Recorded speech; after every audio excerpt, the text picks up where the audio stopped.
Mei Ru Yen took out a small bell that was about the size of a palm and remarked with a trembling voice, This is a dreaming soul bell. It's the best attack weapon for martial artists practicing demonic techniques. The few people looked at each other in dismay. They had been shocked by their family's new master's liberalness with money. Zhou Huayan swallowed his saliva. Gu, do you know why we've suddenly received a new master? Why would young master rely on him? Moreover, it's rumored that the new pills Xingde Hall has been selling lately have all been brought in by him. This person wouldn't be an aristocrat of some large, influential family, right? Zhou Yenan curled his lip and darkly replied, You're surprised by this? If they were to know that the top quality and high-ranked pills being sold in Xingde Hall were all single-handedly refined by Shi Gongzi, wouldn't they be scared to death? But, this fact was truly too important. Even if all the people in front of him were trustworthy, Zhou Yenan still didn't dare to say anything. He merely coughed under his breath and said, This Shi Gongzi is the same genius Dr. Shi that I told you guys about previously. He has given our master a great favor. Not only has he helped master bring his mother out of Murong family's grip, he's even slowly helping heal her of her sickness. It can be said that young master's life is Shi Gongzi's, so naturally, our lives are also Shi Gongzi's. In the future, we must treat Shi Gongzi as our true master.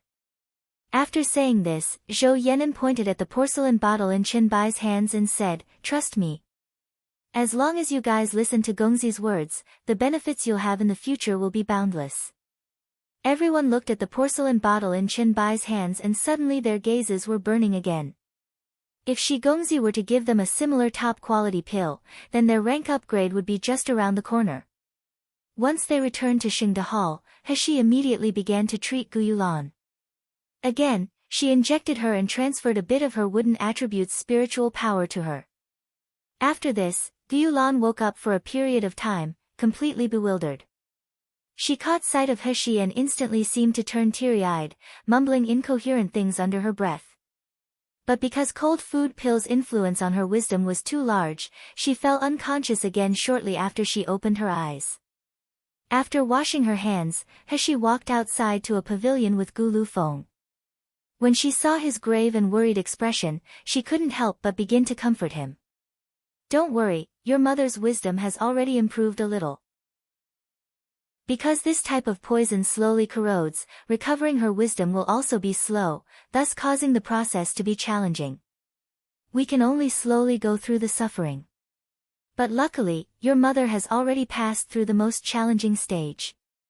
When Gu Lufeng heard Hexi's words, he couldn't help but smile. To have little Yuer, who's both a genius doctor and my master, treat my mother, what do I have to worry about?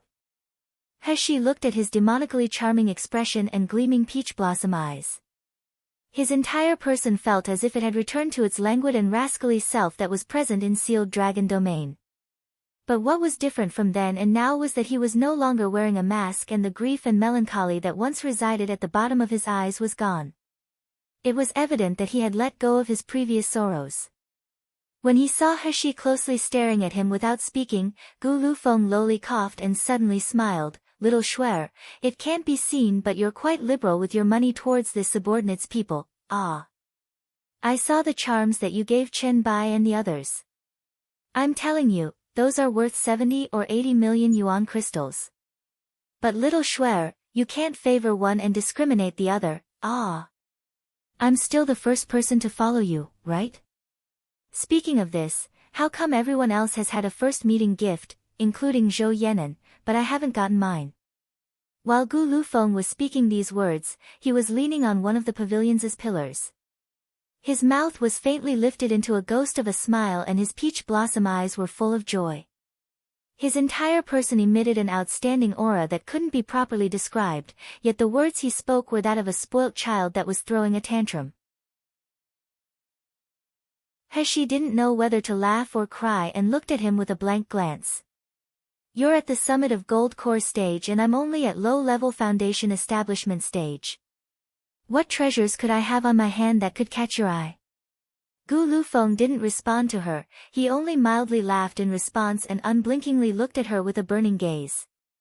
Hershey felt increasingly uncomfortable under his gaze, and with a flick of her wrist, 2 storage rings appeared in between them.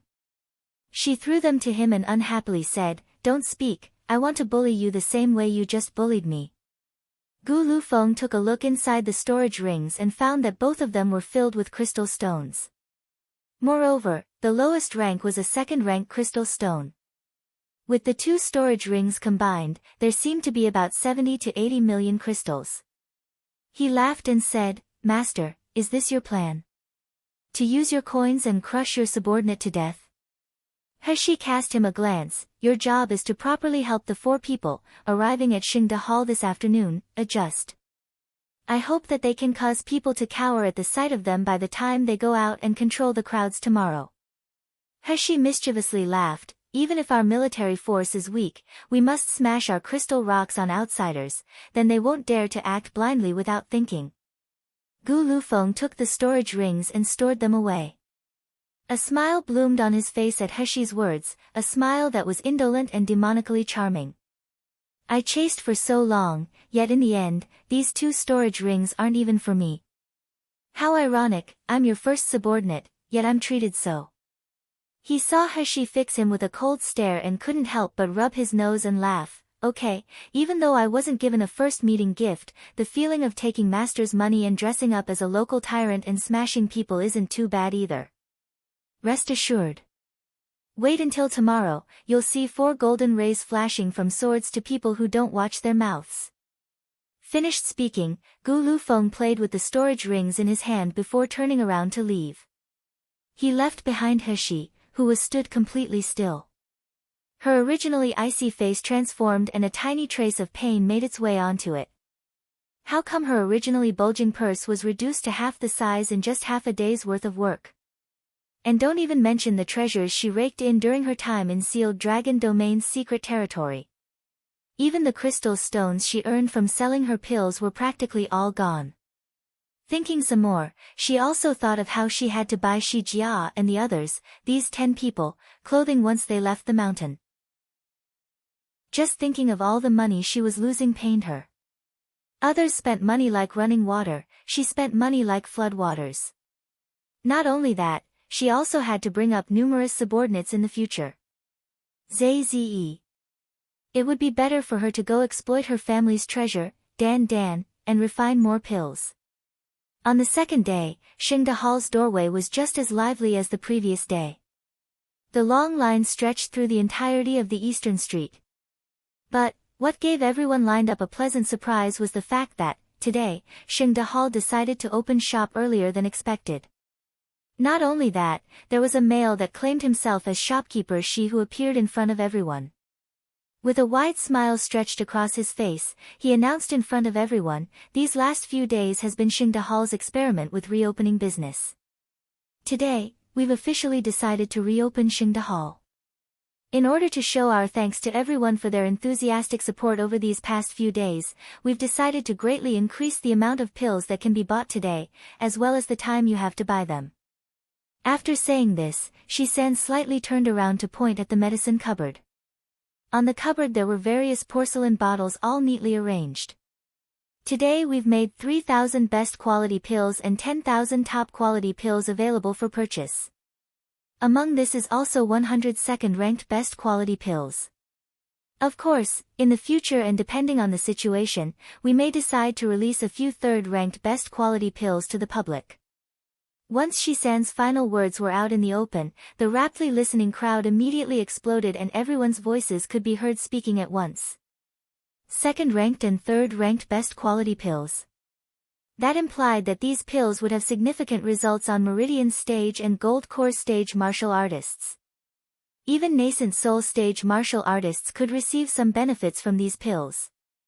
Moreover, this could all occur without any poisoning. Just what type of best quality holy pill was this?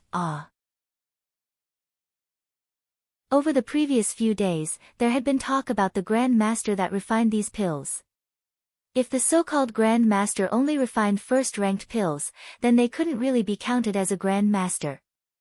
It just wasn't befitting to that level. But today, this rumor had quickly been proven untrue. As it turned out, the other person had already refined second and third ranked pills, they just simply didn't wish to start selling them yet. Shisan extended both of his hands out and made pressing down motions, quieting down the crowd. Although he was at no more than foundation establishment stage, his words already carried the steadiness and imposing manner that a leader possessed. However, in order to assure that everyone, who waited in line for so long, is able to purchase pills from our medicinal hall, we've decided to set a limit on the amount of pills you can purchase. Each day, you may only buy up to 3 best quality pills and up to 5 top quality pills. What? You can only buy 3 top quality pills? Once Shisan uttered those words, the housekeepers, from large, influential families, that were lined up at the very front of the line, suddenly became discontent. When they heard Shisan speak of expanding the time people could buy pills, they were planning to buy every single pill, leaving nothing for everyone else. But if everyone was only entitled to 3 pills, at most, how could he possibly do what he had set out to do? The old man, wearing yellow clothes that belonged to the Huangfu family, who stood at the very front of the line immediately angrily burst out, "Youngster, do you know what type of people we are? For us to come to your small Xingde hall to buy medicines is giving you face. I'm telling you to be mindful. Just give me all of the best quality pills as well as those 102nd ranked ones and let me take them away." This old man would even be willing to pay you triple your original price for this. But if you still refuse to see my good intentions, don't blame me for being rude.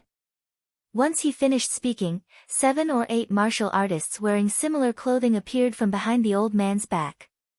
Each of them was a high-level foundation establishment stage martial artist and they were being led by someone who was at Meridian stage. All of them stared at Shisan with ill intentions clearly written in their eyes. But Shisan's response to being threatened by these martial artists, whose cultivation was clearly much higher than his, was just to sneer at the old man. Regardless of who comes to our Xingde hall to buy pills, they're first and foremost our customer. All of the martial artists behind you also bore through the night, just as you did. If we were to let you take away all of the best quality pills, how would we be deserving of their support? Shisan's response caused appreciation and happiness to rise in the martial artists lined up behind this group. Those people from influential families were arrogant and domineering, often cutting in line. Over these past 7 days, all the pills had been taken away by them, so even though they had waited in line for so long, their chances of being able to buy even 1 or 2 pills were low.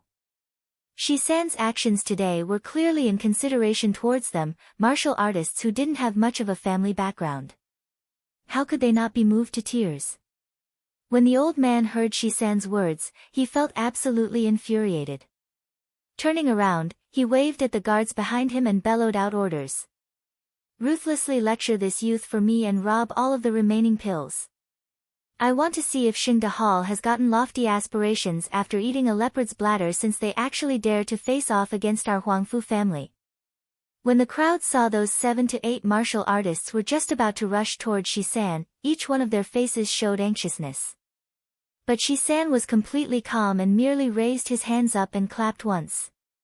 In the blink of an eye, everyone felt as if they saw a golden streak flashing by, nearly blinding them as it passed. After a moment, when everyone composed themselves and focused more on those streaks of light, they saw that 4 martial artists at Meridian stage had positioned themselves in front of Shisan. If it were only martial artists at Meridian stage, nobody would bat much of an eye. However, what caught everyone's attention were the things on their body.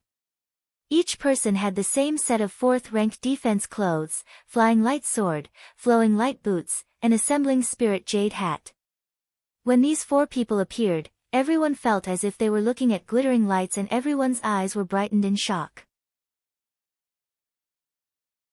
For a moment, it was absolutely silent in front of Xingde Hall. Even the fiendish old man and his several guards were shocked speechless. That was actually a full set of 4th-ranked clothes, ah! Even one piece of those clothes would be worth about 1,000,000 yuan crystals. If the whole suit were to be calculated, you wouldn't be able to beat it without at least 20 million yuan crystals. Huangfu family's old housekeeper's face was filled with shock and bewilderment. These were nothing more than guards for a medicinal hall, yet they actually wore clothes that cost upwards of 10 million yuan crystals.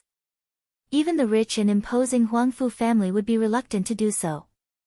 Just who was the new master of Xingde Hall? In moments, the people who wanted to take advantage of this crisis for their own personal gains and argue against Xingde Hall's new stipulations no longer dared to act rashly. This large show showed how big a hand Xingde Hall's new master had. Everyone now believed that this new master must have come out of a large sect or large influential family and collectively decided not to act rashly without understanding everything about the situation. After successfully passing this 7 days test, Xingde Hall was officially opening for business, and naturally, it was doing exceptionally well. Over the following days, the medicinal hall's newly hired servants' feet barely touched the ground, they barely had the time to spare effort to drink their saliva and pant. Each day, shopkeeper Zhou and Shi-san were all smiles as they busied themselves with watching the rising income. By contrast, Jixing Hall, which had been full of people just days before, now sat unfrequented and incomparable to Xingde Hall. After all, their medicines couldn't compare to other medicinal halls, and their hall's doctor was only a first-rank doctor whilst Zhou Yan'an was at the very least a second-rank doctor. Adding on to this was the fact that Xingde Hall's reputation had always been good, better than Jixing Hall's. So, now that they were selling best quality pills, people would naturally rush to go buy from Xingde Hall. Jixing Hall's waiters, little manservants, and part-time workers all miserably looked toward the lively Xingde Hall across from them and heaved a sigh. At this moment, they suddenly saw a man that looked to be about 50 years old. His face didn't necessarily look pure as he was slowly walking into Jixing Hall. When he saw Jixing Hall's bleak and declining state, his face couldn't help but become heavy as he coldly snorted. Shopkeeper Yu, who was originally asleep at the front desk, immediately returned to his senses once he heard that cold snort. When he raised his head to look and caught sight of the old man, he seemed suddenly frightened and jumped out of his chair to welcome the visitor. "Dr. Chang, why have you come?" Dr. Gu, who was previously hiding in the back of the hall, also hurriedly rushed out to respectfully greet Dr. Chang when he heard shopkeeper Yu's words. Dr. Chang impatiently waved his hand at their greetings. Instead, he pointed at the lack of business in Jixing Hall, then turned to point at the lively Xingde Hall, who still had a long line of people waiting to enter, and coldly asked, "What happened? Master, had you come here to reopen Jixing Hall to completely suppress Xingde Hall, so much so that they wouldn't even be able to lift their heads up? Just how exactly do you guys handle things?" Dr. Gu wiped at the cold sweat on his forehead and didn't even dare to lift his eyes as he promptly replying to Dr. Chang's question, "Xingde Hall recently changed masters. Ever since a new master took over, they began to sell a type of supplement spirit pill. The maximum spiritual force this best quality supplement spirit pill can contain is 12 crystals, and the Imperial Pharmaceutical Institution appraised it to have an essence purity of 99%. Ever since Xingde Hall began to sell these pills, all of the customers began to line up there. Adding on to that is the fact that Zhou Yan'an is a second-ranked doctor and Jixing Hall only has Xiaoda to oversee it, so, Dr. Gu's words were spoken very cautiously. He alongside Jixing Hall's shopkeeper and waiters had all been directly employed to work here.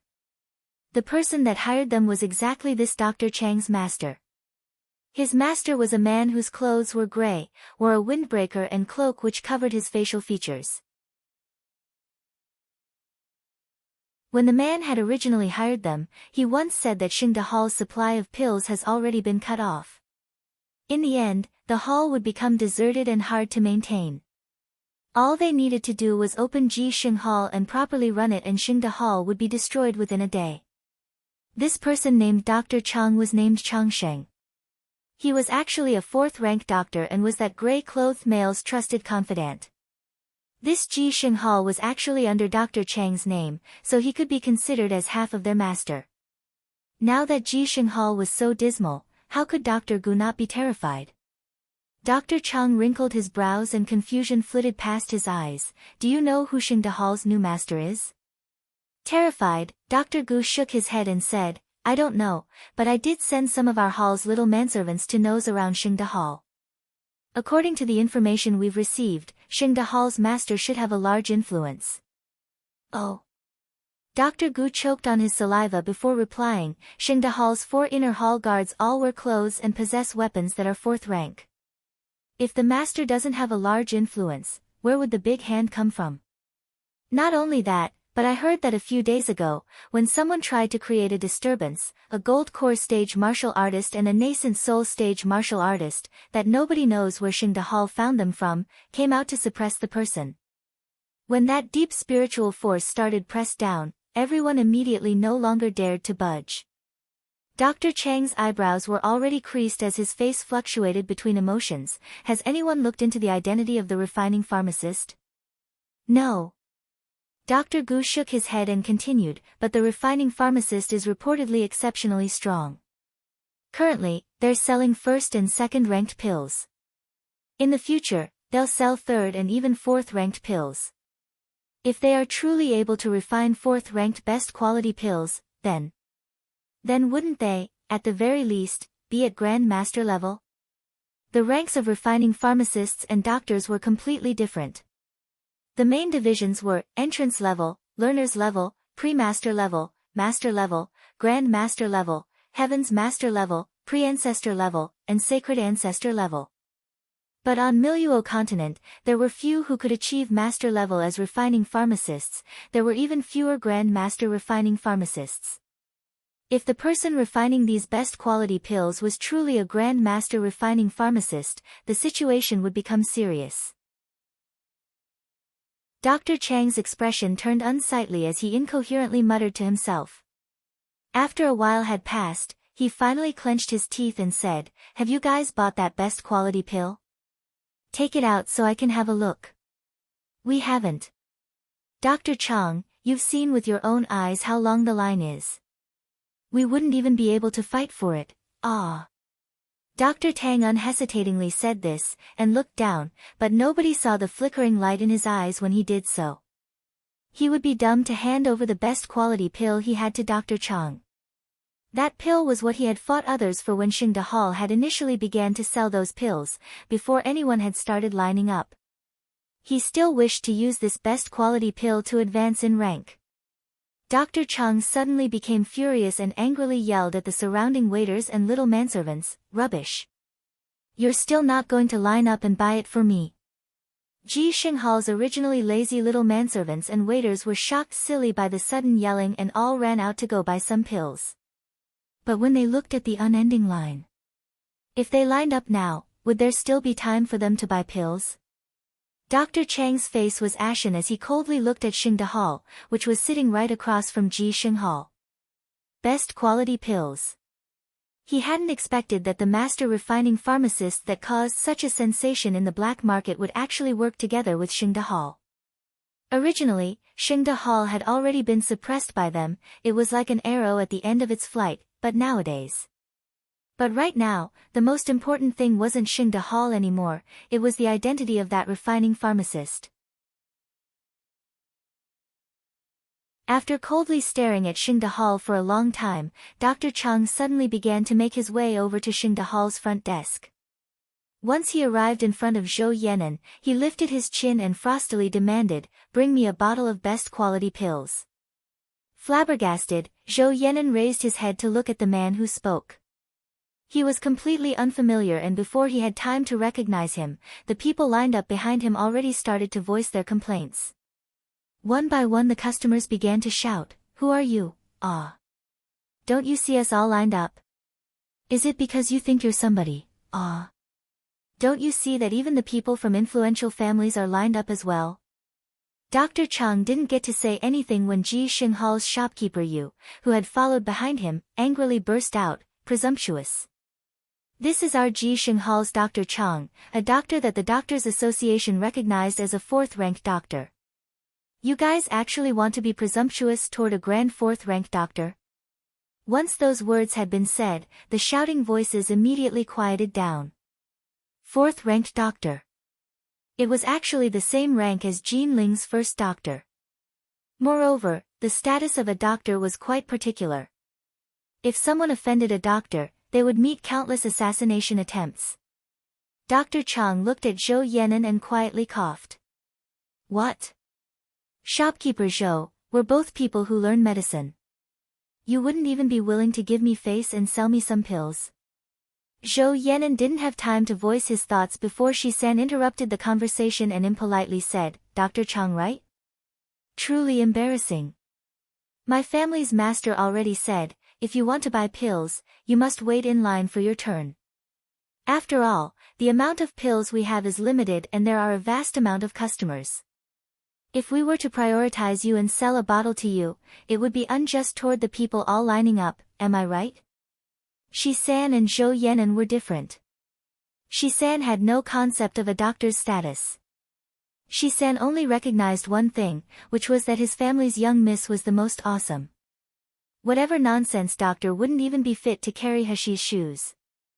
Once Shi-san's words came out, the martial artists all lined up behind that were angry but didn't dare to speak. All felt incomparably carefree. On the other hand, Dr. Chang's face became extremely unsightly, but maintaining a doctor's reputation stopped him from lashing out. All he could do was angrily fling his sleeves as he turned to leave. Before he returned back to Jisheng Hall, he turned back around to look at everyone surrounding Xingde Hall once last time and ground his teeth, inwardly saying, very good Xingde Hall. You actually dare to slight me, so don't blame me if I'm impolite. Later you'll taste how it feels. Shi-san disdainfully cast a glance at Dr. Chang's exiting figure and turned to everyone to clearly say, everyone rest assured. We, Xingde Hall, are a medicinal hall that sets out to aid the world and save the people. We believe in fairness.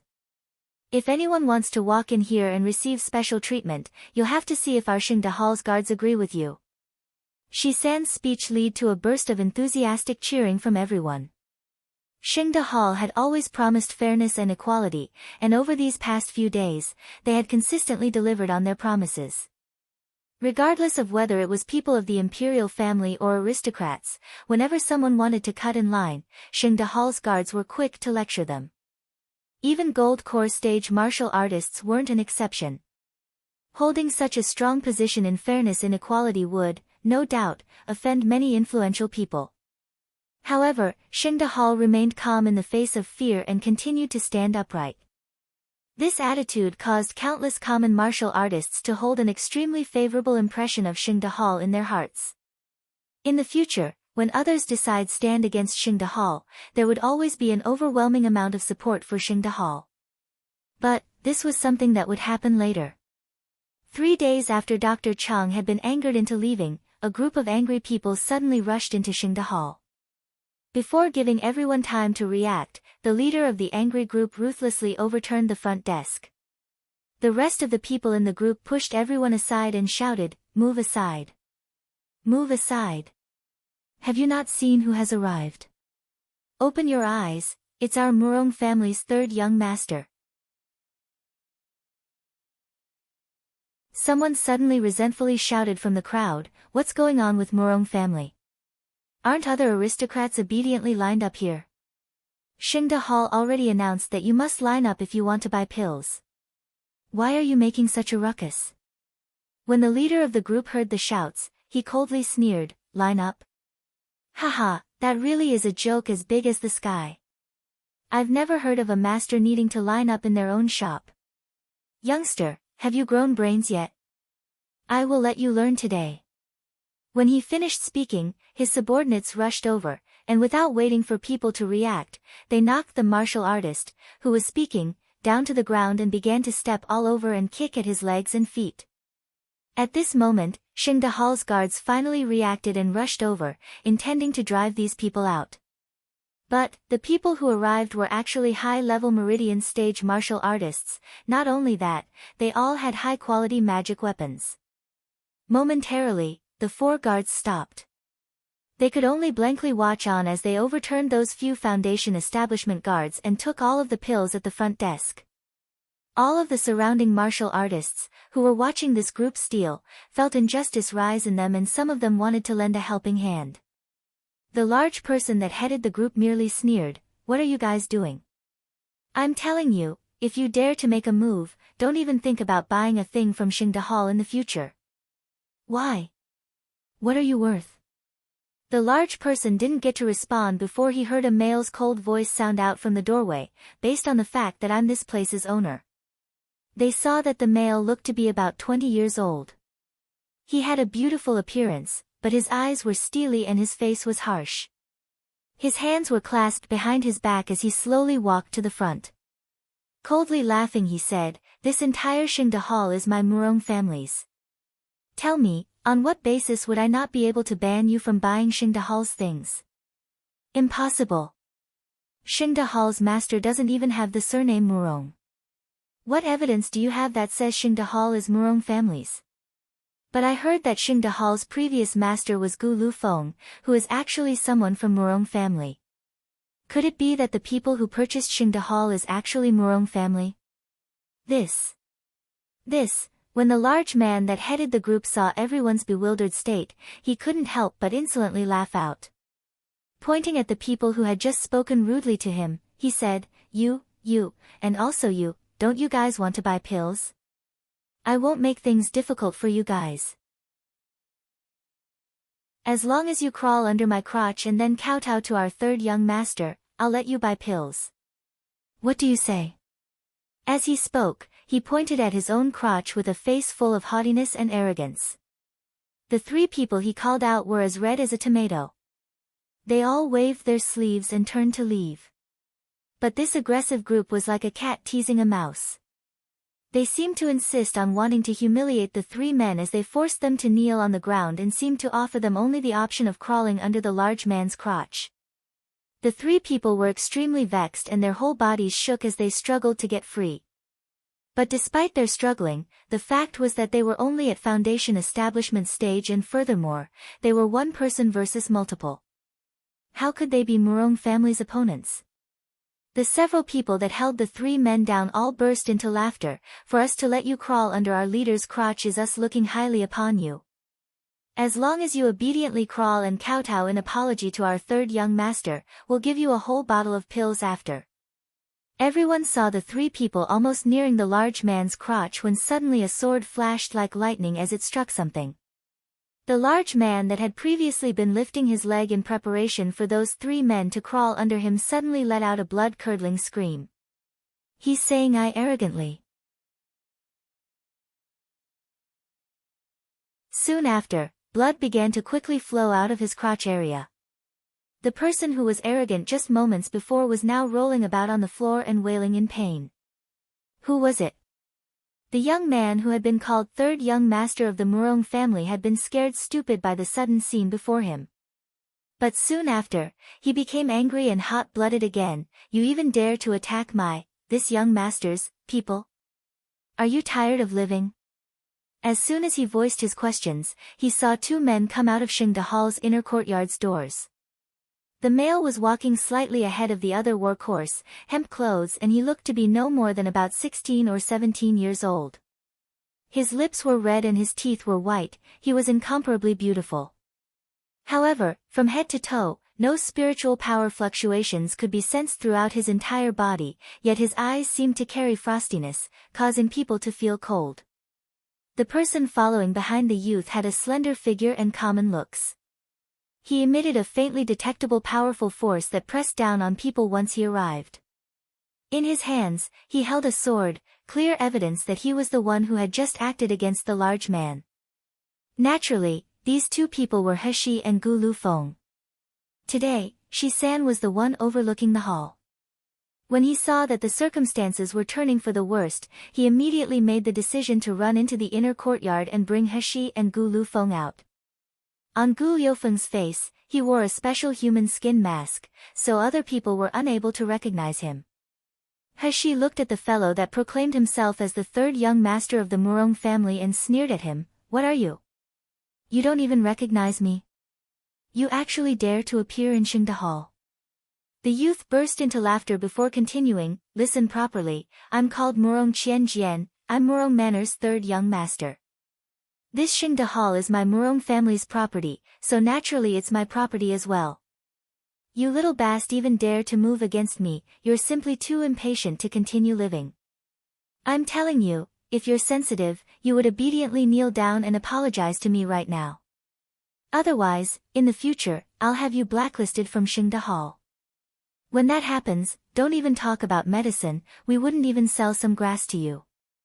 Ha ha ha, He coldly looked at the arrogant youth as if she were looking at a dead person. Even if she knew that there were countless children that belonged to Murong family that couldn't be publicly seen, calling the idiot in front of her a straw bag would be elevating his status. Gu Lufeng neared Hexi's side and quietly whispered, Murong Qianjian, 1, apart from his name is a brainless and an unskilled straw bag.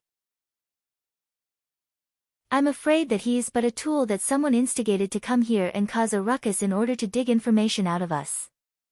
Hexi sneered at his words, seeing as this garbage has actually come annoyed me, there's no need to send him back in good condition. When Murong Qianjian saw Hexi and Gu Lufeng whispering to each other, he thought that it was due to the fact that they were intimidated by him. Immediately, he became haughtier and increasingly rampant. Damn, my letting you kowtow and apologize is my giving you face. Since you're hesitating to something unless you're forced, small ones, come slaughter these youngsters for me. You'll be heavily rewarded for it. See these pills? You can have as many as you want. The guards behind Murong Qianjian all enthusiastically cheered and each one of them threw themselves at Hexi like fiends. But before they could even near her, everyone saw a light sword rising in the air. Once the light sword was in the air, it split into a dozen or so separate swords and rushed toward each of the guards. After a moment, all that people heard were loud, peng sounds. Before everyone could collect their thoughts, those fiends already had fright painted all over their faces as they foolishly looked at their abdomens.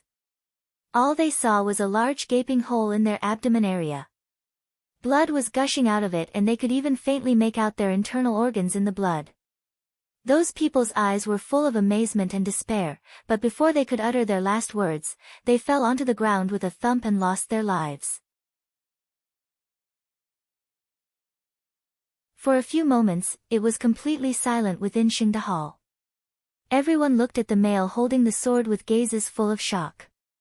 He didn't look to be particularly outstanding and his spiritual power fluctuations weren't very obvious, yet he was actually an expert at gold core stage. Faced with this unforeseen circumstance, Murong Qianjian's face was deathly pale. His guards had actually been cleanly slaughtered in an instant during this face-off. Not knowing what to do, he looked around at everyone. Suddenly, he felt the porcelain bottle that he had just snatched minutes before and was filled with happiness again. Running over to the people standing at the end of the line, he loudly said in front of everyone, You guys, any one of you guys, as long as you can help me capture those 2 youngsters, my Xingde Hall will give you an unlimited supply of pills in the future.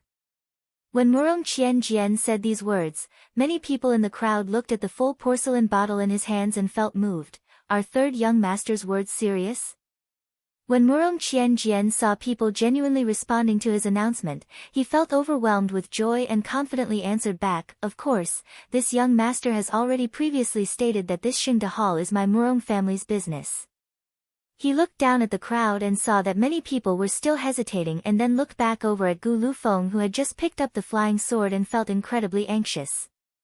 Out of the corner of his eye, he spotted Zhou Yenan who had just walked out and felt overjoyed. Toward Zhou Yenan, he arrogantly said, I recognize you.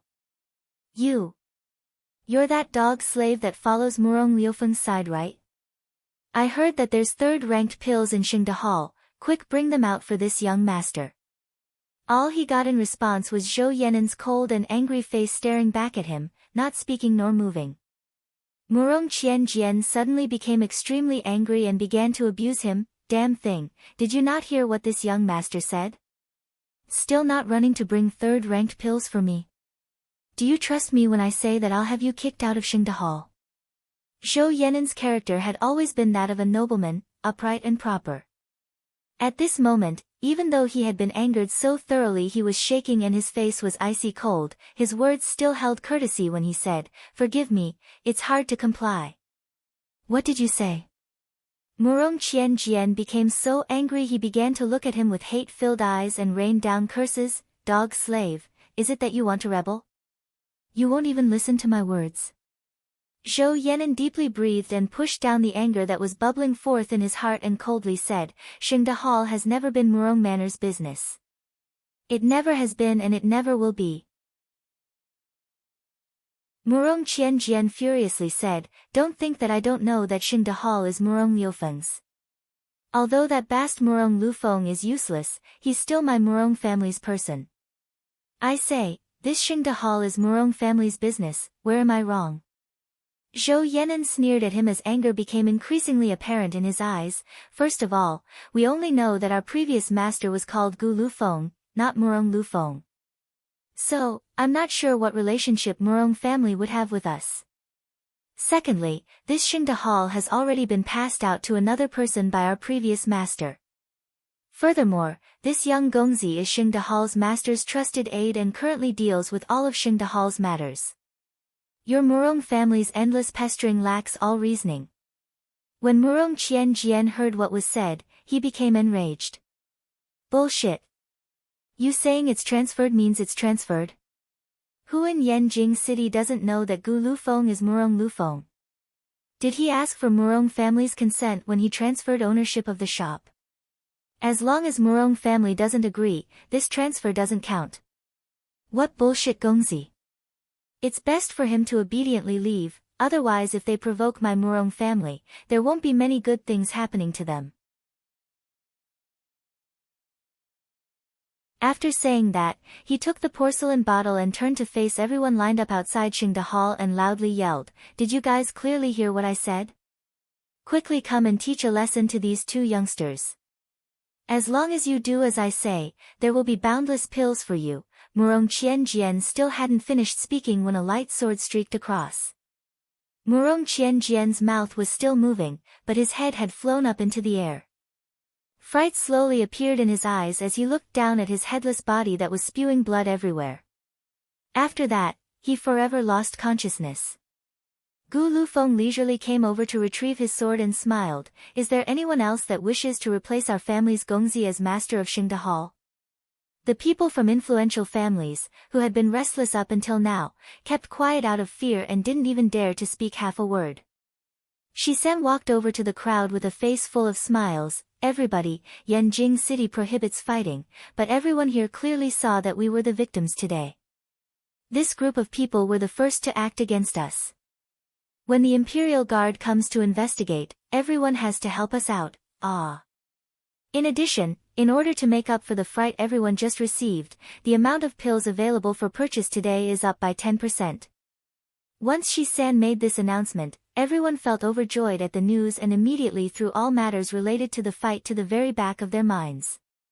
The amount of pills available to be sold was just increased by 10%, this meant that their chances of buying pills also became larger. He slowly made her way over to the four martial artists that had been humiliated and beaten by Murong Qianjian and threw out a few pill bottles to them. The four people woodenly accepted the bottle. Soon after, they opened the lids and sucked in a breath. Heavens! It was actually best quality pills, 3 whole best quality pills.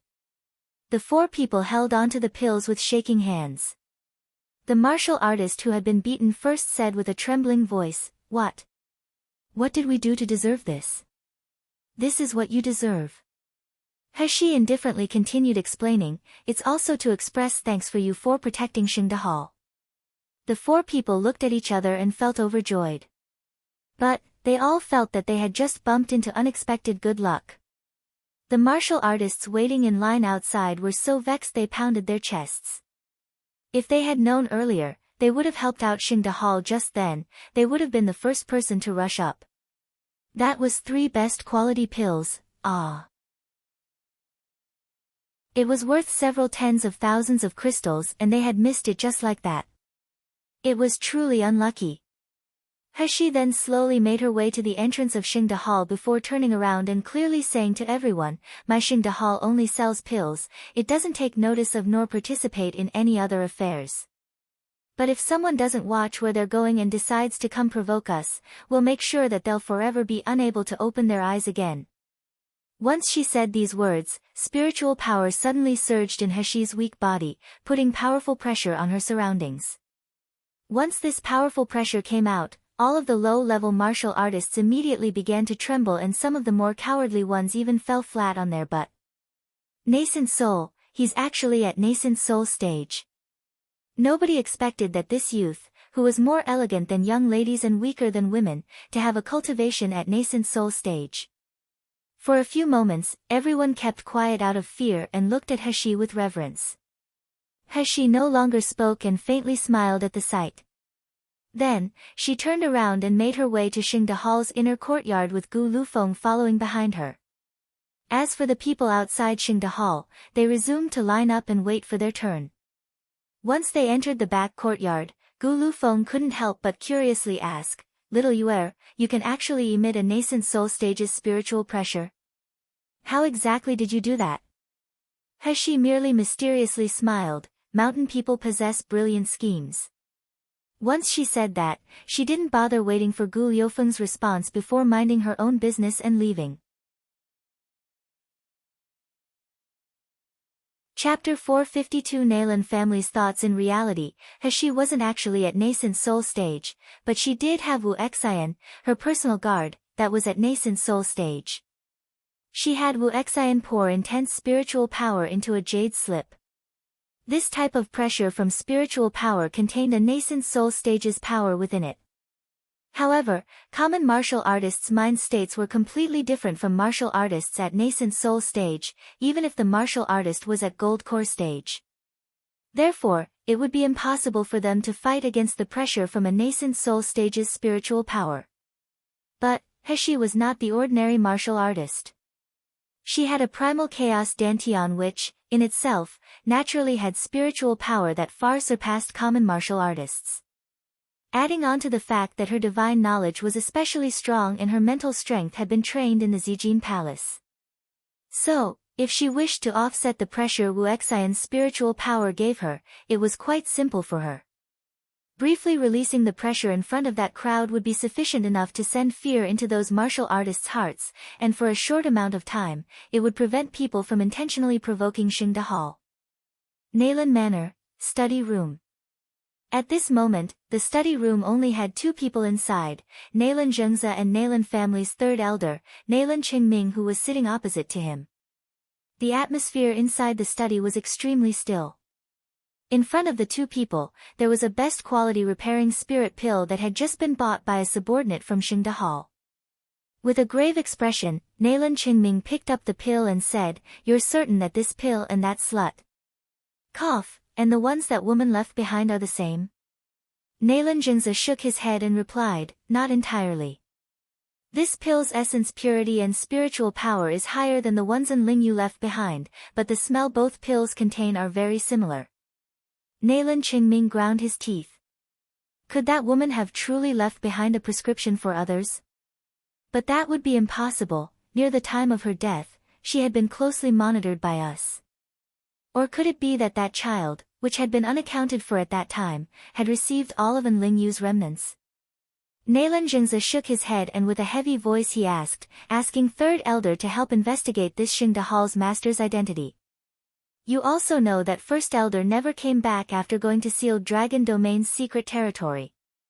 Nowadays, I can only trust you, third elder."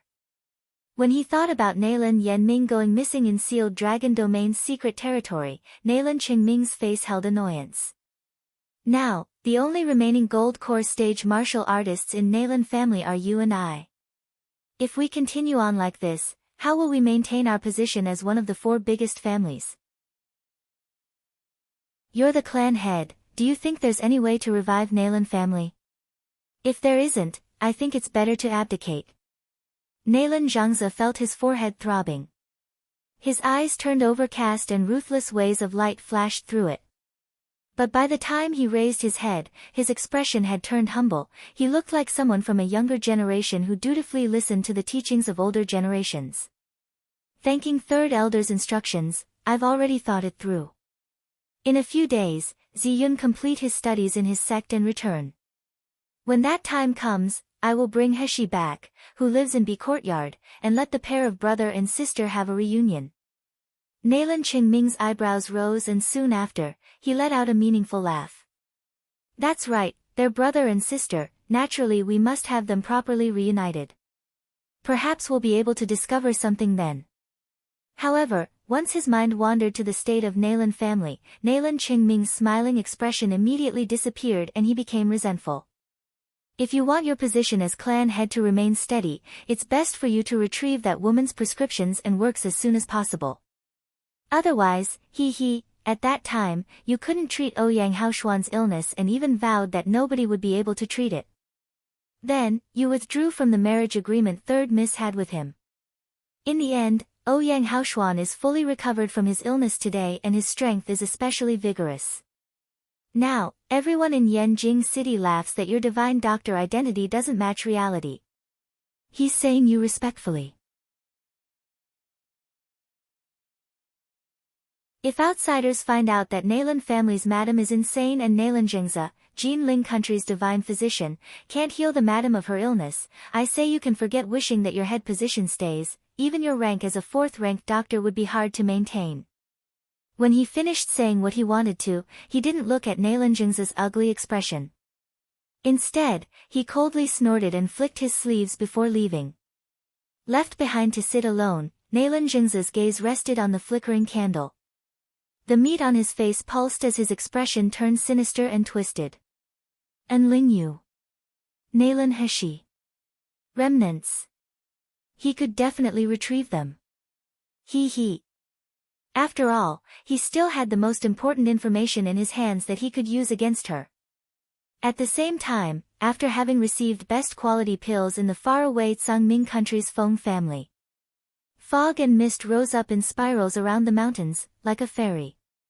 Rich spiritual qi circulated in the mountains and forests of this area. Feng Tianba and Feng Yunjing both sat upright on one of the rocks. They were looking at a distant figure that could barely be discerned through the fog and mist. Feng Tianba was silent for a good moment. After he saw that the people inside didn't make any noise, he couldn't help but ask, "Honored sir, how is it?" For a short amount of time, it was silent amongst the clouds and mist. Then, from a distant place, a muffled voice slowly said, "The pill's level is very high, even with my current level of cultivation, I wouldn't be able to get such a high purity. I don't doubt that a refining pharmacist that would be able to refine such a pill exists, but as far as I know, they've never made an appearance on Miluo continent."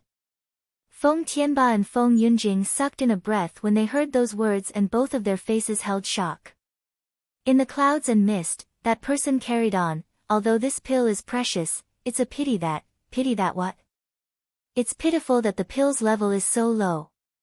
If someone at Meridian stage took this pill, there wouldn't be much of an effect on them." The muffled voice muttered to themselves for a moment before lightly snorting, but a person able to refine pills to this grade can't only be able to refine first-rank pills. Most likely, they're just deliberately choosing not to sell higher-ranked pills. Feng Tianba nodded his head then asked another question, "Honored sir, may I ask what that easing tendons pill is? I scoured through countless ancient texts and couldn't find any trace of this medicine on Miluo continent. Do you think this pill is from that pill prescription that was previously rumored to be from Sealed Dragon Domain?" In the mist and clouds, a voice filled with certainty immediately answered his question, "It's very probable. As far as I know, a pill used to improve martial artists' meridians hasn't appeared on Miluo continent before. Oh right, regarding the person who inherited Sealed Dragon Domain's secret territory, have you guys been able to find any information on them?" "No." Feng Tianba regretfully and guiltily shook his head in response. "We've investigated everyone who entered the secret territory, but no matter how we look at it, none of them would have had the ability or opportunity to receive Sealed Dragon Domain's secret territory.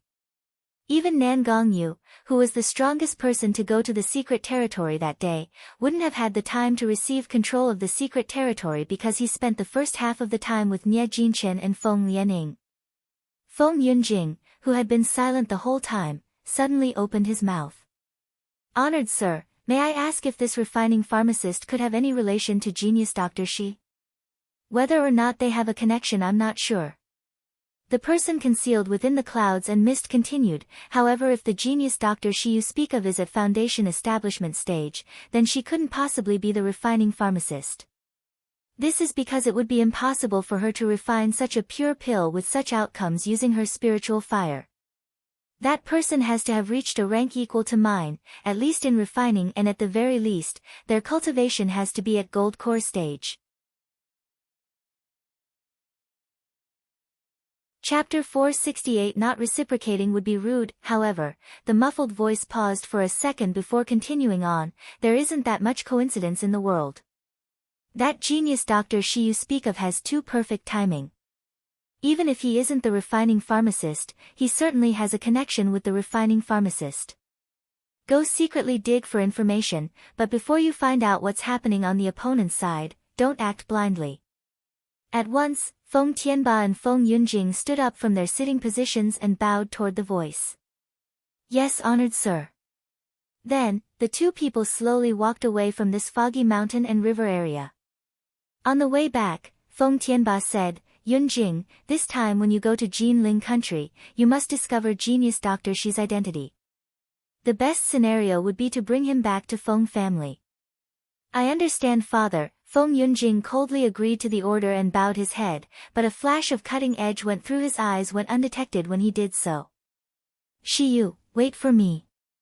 Soon, I'll make you into one of my people. In the dead of the night, two figures silently landed on the window sill of Xingde Hall's second floor. Gu Lufeng, who had originally been sleeping soundly on the second floor, seemed to have experienced some sort of reaction. Suddenly awakening, he spoke into the darkness with a deep, quiet voice, "Who is it?" Under the moon's weak light a beautiful and delicate youthful face appeared, and behind her there was a detached and bitingly cold male that was faintly perceptible. Surprised, Gu Lufeng said, "Little Yuer, how come it's you?" He lightly jumped off the window sill and landed in front of Gu Lufeng. By now, Gu Lufeng snapped out of his initial shock, and a smile that wasn't a smile could faintly be seen on his face as he teased, "Little Yuer, it's the dead of the night and you're rushing into my room, are you planning to sneak attack me?" Really, if little Yuer wants my hug, it's available to you at any time. Once Gu Lufeng said these words, He still hadn't responded, but behind her, the man's face had turned completely frozen. An imposing manner erupted from his body shortly after, and an immense pressure began to build up in the room, even the temperature dropped several degrees. His eyes were like pairs of ice as he ruthlessly stared Gu Lufeng down. "Young Master Gu, please act accordingly. How can our Wang Fei be someone you can tease as you please? If you continue to speak so rudely, don't blame me for being impolite." Before Gu Lufeng could respond, He ruthlessly gave a cold glance at both of them and coldly said, "Shut up. Get down to business." Wu Xian and Gu Lufeng both looked at each other, the latter rubbed his nose and mischievously laughed. "Little Yuer, your guard really can't take a joke, he's just like his family's master." Out of the corner of her eye, He saw that Wu Xian was about to erupt from anger and promptly began to diffuse the situation. "Don't be noisy. This is Wu Xian, his cultivation is at nascent soul stage.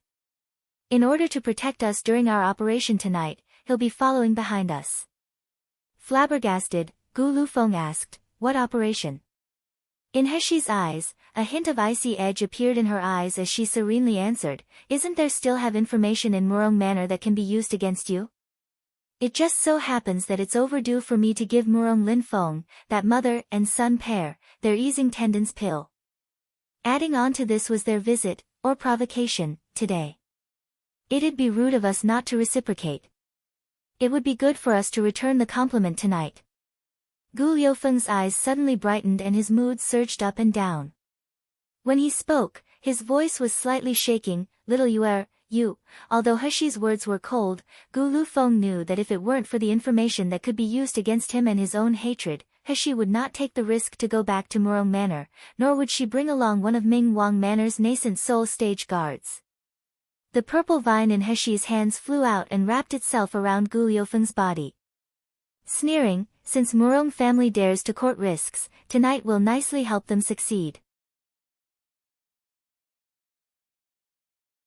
Chapter 469. Murong Feng study. Just after saying this, her entire person jumped out of the window and began floating high up in the sky. Then, using Qinggong, she flew across the roof and into the darkness with Gu Lufeng following behind. Wu Xian's person silently disappeared into the night without a trace. It was just as if he was never there. Before half an incense stick finished burning, both He and Gu Lufeng had arrived at Murong Manor. Just like before, there were many guards in Murong Manor. However, unlike last time when she had come to save Gu Lufeng, all the guards seemed more relaxed.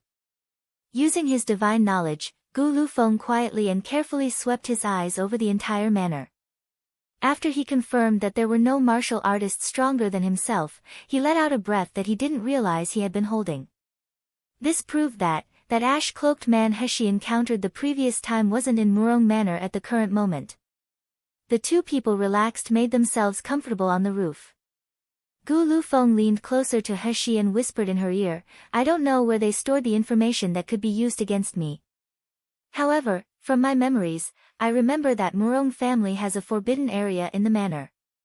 In my childhood, I recall that Murong Linfeng accidentally went in there once and even he had been firmly chided afterward." "Where is it?" Gu Liufeng's eyes darkened at the question. "It's Murong Feng's study." Murong Feng was Gu Liufeng's father. At the very least he was his father by blood. It was just that this so-called father was a brute that tortured both him and his mother. Gu Lufeng paused and deeply sucked in a breath before continuing, "Each month, Murong Feng goes into the study for a long time. Once there was even a time where he brought my mother into the study. But after my mother came back, she became even crazier and every inch of her skin was damaged. How could an ordinary person stay in the study for such a long time?" He knit her brow and continued, "Only if it wasn't a study in the first place. Wouldn't it be better if we went there first to explore around the area?" The two people's figures flashed and noiselessly began heading in the direction of Murong Feng's study. The area surrounding the study had much more guards compared to the rest of the manor. There was also a faint gloomy feeling hovering in the sky that didn't go away for a long time. He's brow raised and she took the little gold dragon out of her space. When the little golden dragon heard He's summons, it felt extremely happy. In this shumi mustard subspace, there was Dan who had the miraculous ability to refine pills. Then, there was Little Purple who was a little expert in fighting. All that was left was itself, a freeloader with nothing to offer. He was the grand golden dragon. Ah! How could he be beat by a purple vine and a little pig? "Lauda, don't hesitate to tell me instructions. Do you want me to completely wipe out these guards?" "You can rest assured, just give me the time it takes a stick of incense to burn and I'll perfectly complete the task." He seemed to completely ignore its enthusiasm and merely indifferently said, "I remember you saying that you can change figures after advancing past 5th rank. Change into..." She paused and glanced at the little golden dragon's thin body and swaying claws before proceeding to instruct, "Change into a lizard and enter this study. Once inside, explore everything inside and report back." Once the little golden dragon heard her orders, it immediately opened its mouth to lowly shout, "Lauda, I'm a dragon, not a snake. Not even just a dragon, I'm a golden dragon. How can you ask others to change into a lizard? This is asking me to lower my status too much." "Oh, you aren't willing. I'll just forget about it. In the future when I make any foods, you can also, don't. Once it heard He mentioning her foods, the little golden dragon panicked. Immediately, it pointed its finger at the sky and vowed, "Lauda, rest assured. Isn't it just turning into a lizard and exploring the area? If I'm unable to complete this then I'm not fit to be your Xiao Di." Once it made its vow, it seemed as if it was scared that He would change her mind and its figure flashed. Soon after an ordinary black lizard appeared in its place. Chapter 470 Brutes. The little golden dragon now had the ability to transform itself into other animals. However, it was limited to small animals and animals that had similar body types to its own. If it were to transform into a large elephant, its spiritual power would be wiped out in just 3 seconds and it would return back to its original form.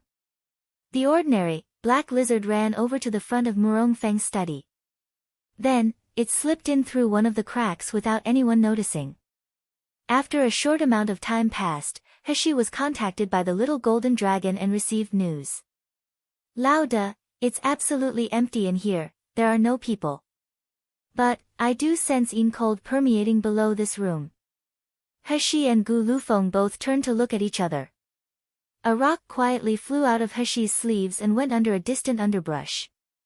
Qila sounded out in the quiet night, alarming the surrounding guards. The few people quietly shouted, "Who is it?" Each of the guards began to make their way over to the direction of the underbrush. At the same time, Hashi and Gu Lufeng seized the opportunity to slip into the study unnoticed. Simultaneously, the purple vine came out and created a barrier around the study. "Little Yuer, quickly come and see." Gu Liufeng's voice suddenly echoed in Hashi's ears. Hashi turned around and saw that his hand was pressing down on a black, flying serpent sculpture. The soaring serpent sculpture was resting on a shelf that displayed various other antiques.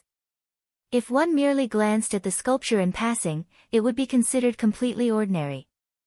But, if one carefully examined it, they would discover that this flying serpent sculpture actually wasn't made out of iron or jade. Its surface was exceedingly glossy, as if people frequently touched it. Gu Liufeng's face became heavier and he slowly remarked, "I once witnessed Murong Feng cleaning the dust off this soaring serpent." Once he said this, his hands suddenly violently turned the flying serpent's head around. Immediately after he did so, "Ka-ka" sounds were heard. A moment later, the shelf moved on either side, opening up a dark passageway. The passage used limestone slates as steps. When these were stepped on, it caused a bone-chilling feeling to emerge in a person. Both of their faces were grave. Following the steps, they quickly walked further down. Soon, Hashi was able to hear several young children's voices crying and begging for forgiveness. "I'm begging you guys, spare me. Spare me. I don't want money and I don't want to eat. Please spare me, woo woo woo, elder brother, I feel very unwell. I can't breathe. Elder brother, you guys are brutes. Don't touch my younger sister. Younger sister. Younger sister. You guys are a group of brutes, you won't receive good deaths." The two looked at each other for a second before they stopped making all sounds. Then, they quickly hid themselves in the shadows and watched what was happening under the light. The scene caused Gu Lufeng to suck in a breath. His face became incomparably dark and angry. Even Hashi, who was used to such bloody and cruel scenes, deeply pursed her brows. From their position they could see that the nearby basement had been divided into two separate sections. The left side was set up like a refining pills room. Several grizzly-bearded old men were currently maintaining a spiritual fire whilst watching the circumstances in the pill cauldron. It was just that the right side of this basement was like a bloody slaughterhouse, creating a stark contrast with the left side. There were over 100 cages that were all densely packed on the floor. In each cage there were 2 children locked inside. There were a mix of boys and girls in the cages. The oldest children Hashi could see were about 8 of 9 years old while the youngest seemed to be 3 or 4 years old. They looked like animals that were just shoved and locked in a cage. Some of the children were crying, others were begging for forgiveness, a few were angrily shouting insults, and there were even a couple that were blankly staring off into space, completely at a loss at what to do. Beside all of the cages there were 7 or 8 children suspended in the air. Each of their carotid arteries, major blood vessels in the neck, had been cut open, allowing for blood to freely flow out. The blood dripped down into a copper basin on the floor, taking only moments to completely fill to the brim. Chapter 471 Little Boy Warning: This chapter is somewhat graphic and contains upsetting content/topics, read at your own risk. In the beginning, the pitiful kids were still able to scream and howl in pain. But as time went on, all their blood had flowed out and their faces were pale, they were no longer able to speak, and in the midst of all the pain, they lost their lives. But even at this state, those uncivilized brutes still didn't let them off. While their corpses were still warm, those uncivilized brutes cut off pieces of their flesh, in practiced motions, and threw them into another basin. If there was still a few drops of blood, they would carefully let it drip into the blood-filled basin before throwing the flesh into the second one. The entire process seemed extremely practiced, it almost felt as if they were machinery. It looked like an assembly line at a factory and felt like they had done this 100,000 times before.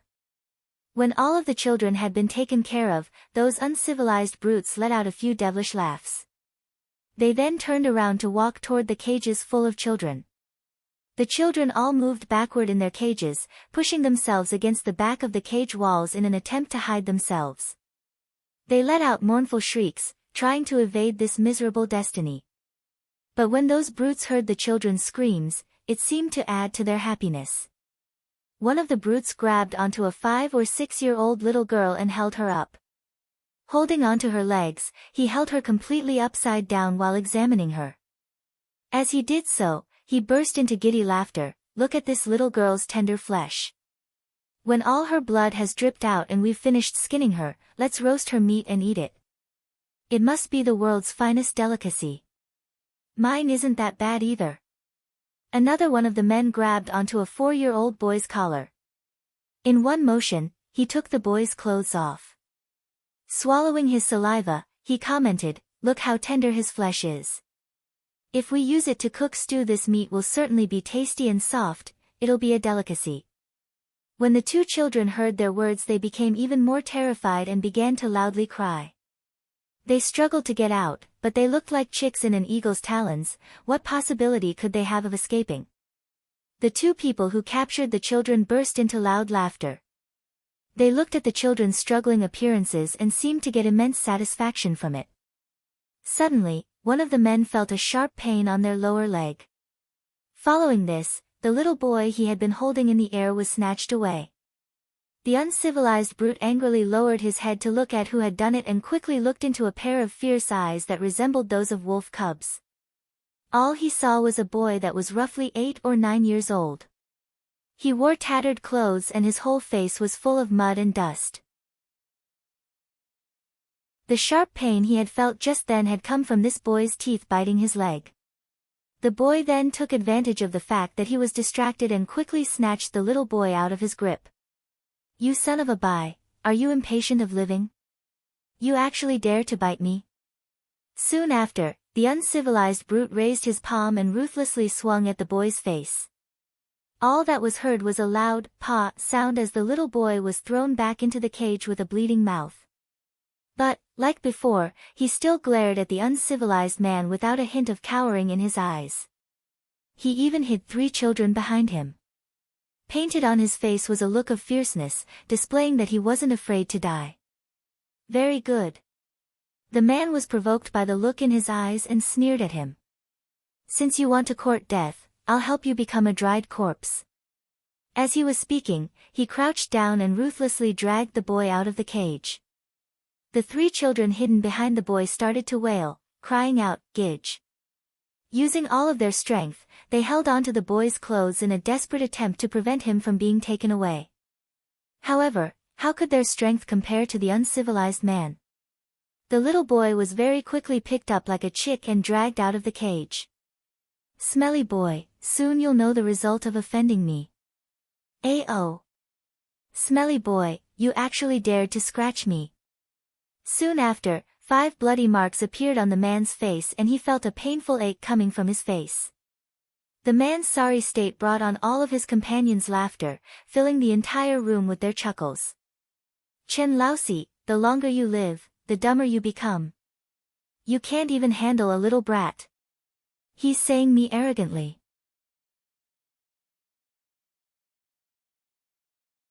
Chapter 472. Killing a superior. Chen Laosi suddenly became even more enraged, irritated from his comrades' teasing.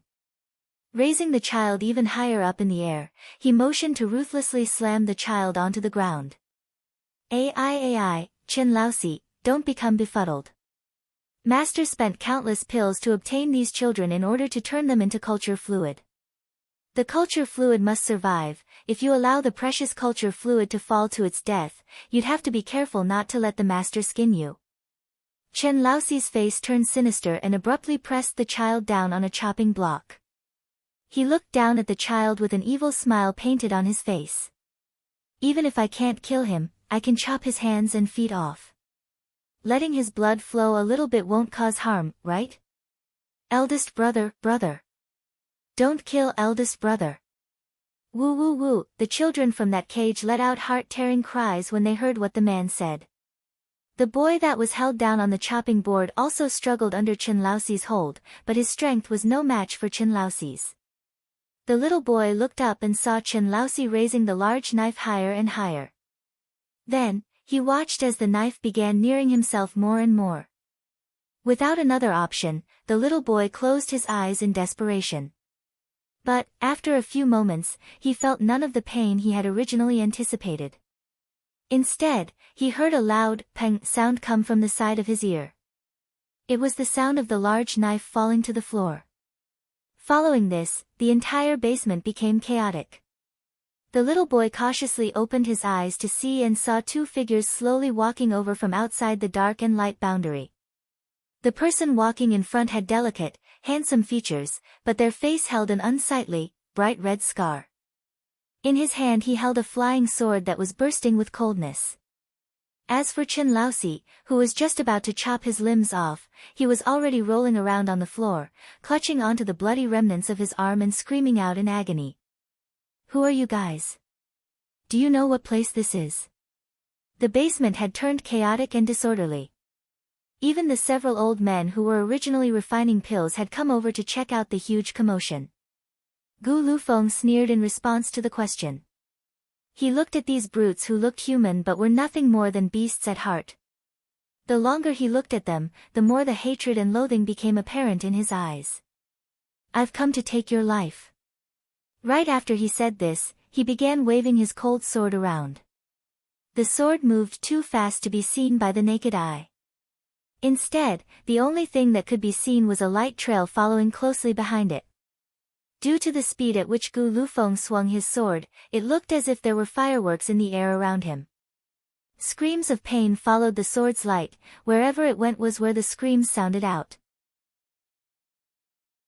Broken limbs, snapped arms, and blood spatters flew all over the room, turning it into a bloody hell. The entire time, Heshi stood to the side and leisurely watched on. There wasn't a trace of evidence that she was going to help. Unexpectedly, before she even moved her hand, a small person's shadow advanced toward an old man who was just about to press a mechanism and knocked him out of the way. The pill-refining old man fell to the floor and began screaming out in pain. At this time, the little boy hopped off the chopping block and took a machete along with him. He walked over to the man and began to ruthlessly chop on the old man. Blood splattered everywhere and the warm, fishy-smelling substance sprayed onto the little boy's face. For a moment, he blanked out before returning back to his senses. There wasn't an iota of fear in his eyes, there was only a thick sense of hatred. The little boy felt eyes on the back of his head and turned around to see, only to meet Heshi's smiling yet not smiling eyes. The youth residing outside of the dark and light boundary had clean, white jade-like skin and bright red lips. But, their eyes oozed iciness, it felt like crystal-clear spring water that was both remote and cold. Those bright red lips were slightly turned up. The expression they looked at him with was so aloof, so indifferent, yet it was what enticed him into wanting to approach them more, to long to near them.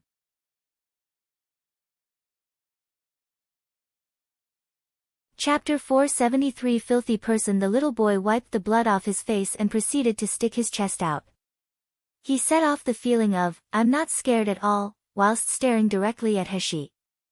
This tsundere act he put on caused Heshi to be unable to stop herself from laughing out loud. The little boy's face turned red and he immediately turned around to run away. Still carrying the machete, he ran over to the front of the cages and began to directly hack at the locks on them. Once he opened them he took each of the children out, one by one. By this time, Gu Lufeng had already single-handedly brought all of the people in the basement down. He stood atop the mountain of corpses in the sea of blood with his long sword directly pointed at one of the old men who refined pills and coldly questioned, Tell me, what was the purpose of you kidnapping and bringing so many children here? Spare my life, Taoist immortal ah. We were only hired here to refine supplement spirit and cleaning spirit pills for these children, we don't know anything else ah. Begging Taoist immortal to spare my life.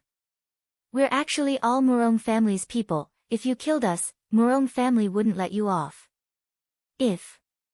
If there are children of immortals in this group and Taoist immortal takes them away, before the old man could complete his sentence Gu Lufeng had already cut his head off. His head flew off and onto the floor. Just like this, the man breathed his last breath. He then walked over to Chen Laoba, whose hand had been cut off. Pressing the pointed edge of the blade against his neck, he slowly asked, "Tell me, what does Murong Feng want to do with all these children? And where did you steal all these children from?"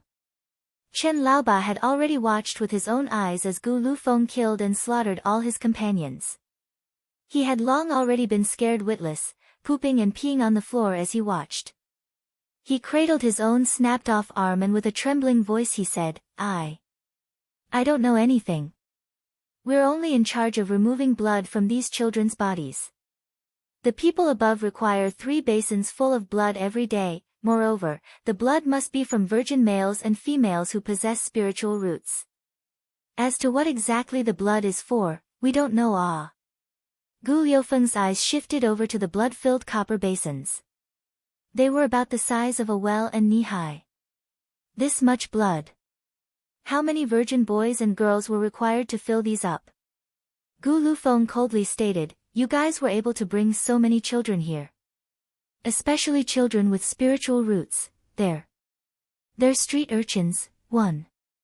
Chen Laoba paused to bite his trembling teeth before continuing to elaborate, for the most part, they're street urchins, though there are some that were stolen away from villages. As long as the child possesses the slightest bit of spiritual root, we'll try our best to get our hands on them. Gu Lufeng deeply sucked in a breath at the news. Then he suddenly lowly began to laugh. "Little Yuer, do you see it now? This is Murong family, one of Yanjing City's 4 biggest families. Surprisingly my body possesses such filthy blood." He slowly walked over to Gu Lufeng. At the same time, the purple vine flew out from her wrist and pierced into Chen Laoba's body. Chen Laoba was overwhelmed with shock. After, his eyes widened as he felt the blood in his body slowly being absorbed by that purple vine. Spare my life." His words were hoarse and broken, but as more and more of his blood was sucked out of his body, he lacked even the power to speak words. Chen Laoba remembered that he had once cut some of the children's throats like so. He watched as they struggled, howled in pain, and still watched as their blood slowly flowed out, eventually bringing an end to their young lives.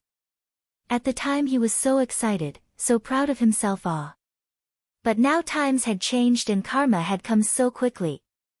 Once the purple abyss vine finished sucking the body dry, successfully turning it into a dried-out corpse, it shook its leaves and disdainfully cast the body aside.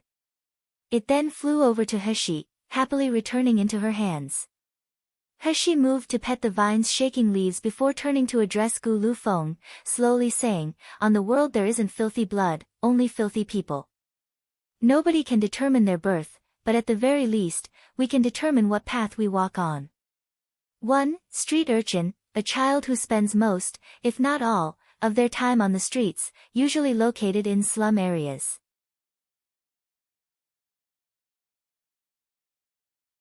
Chapter 474 Losing Business Deal. Gu Lufeng was startled when he heard Hexi's words, then he thought about Hexi's life. His eyes gleamed and he heavily nodded his head. Since his blood was so filthy, he should personally go destroy the source of this filthy blood. Hexi let the purple abyss vine loose to clean up any people still alive in this basement and prepared to leave. Just as they were ascending the stairs, a child's clear voice sounded from behind them. "Elder brother, can we follow you guys out?" Hexi turned back around and saw the same little boy that had just taken a knife and hacked at the old man. His small head was tilted up as he looked at them with stubborn eyes. Standing behind the boy were quite a few children, but in their eyes, there was cowardice. They were like the little tail behind the little boy.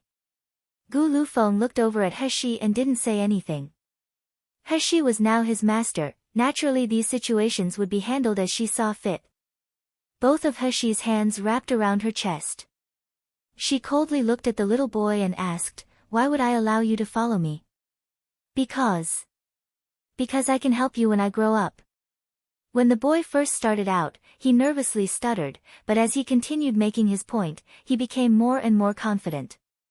His eyes were wide open and they reflected determination. We can give our bodies to you, in a working sense. We'll work for you in the future. Moreover, I'm aware that outside this prison there is a large courtyard.